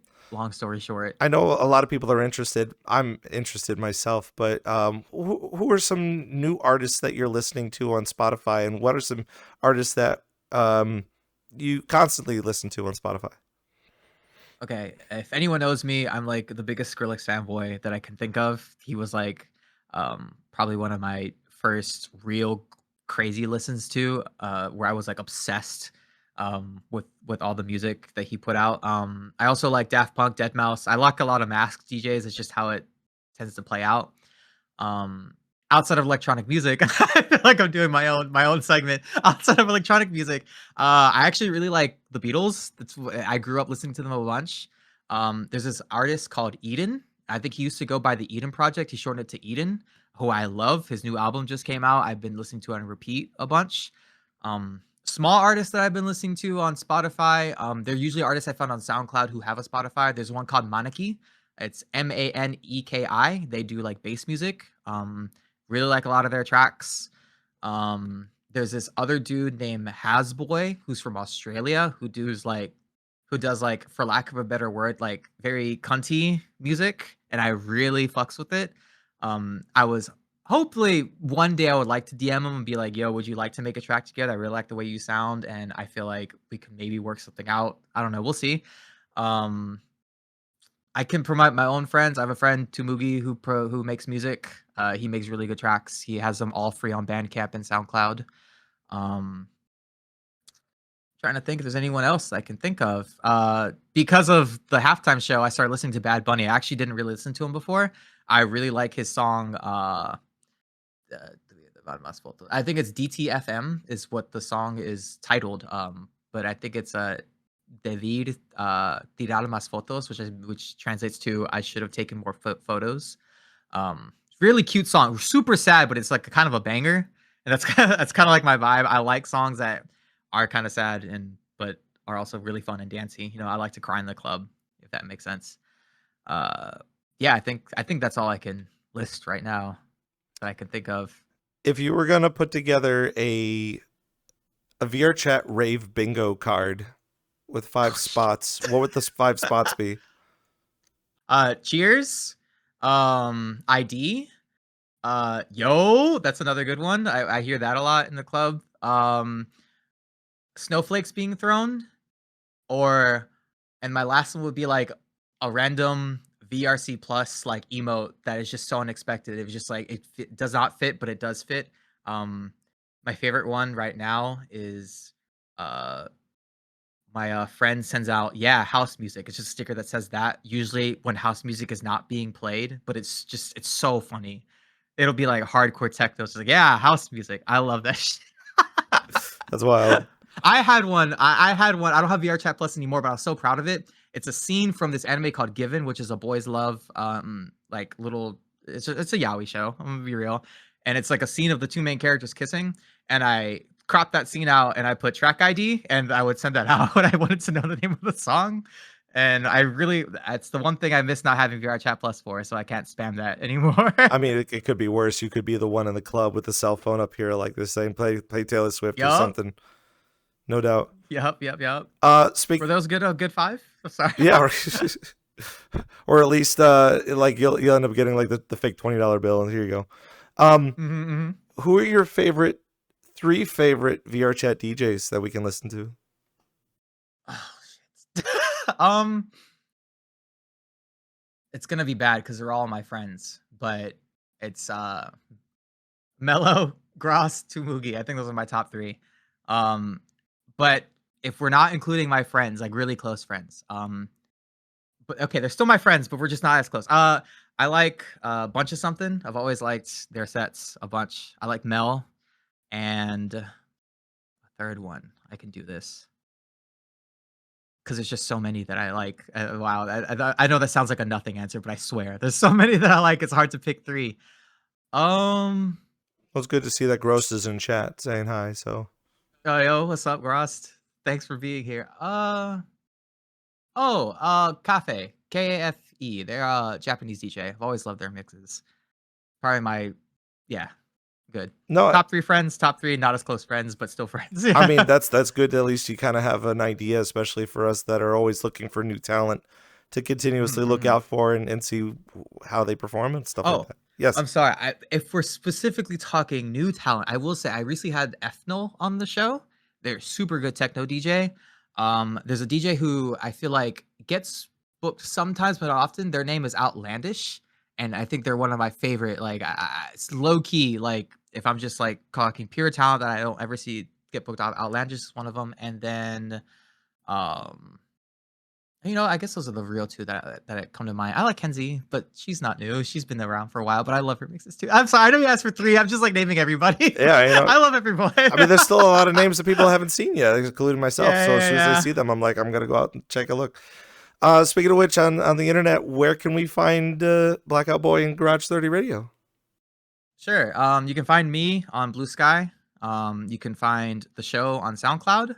I have a Patreon. You don't have to sign up. A lot of people are just free members, but if you do sign up, thank you. I do have a Twitter account, but it's mostly turned into like a yaoi reposting account, so it's not really my life updates anymore. It's just I like a lot of the art I find on there. Blue Sky, SoundCloud, 2 main ones. And be sure to look out for all the way up to episode 200, hopefully. I'm excited for whatever that episode is. I will hit episode 200. That much is sure. That's going to be exciting.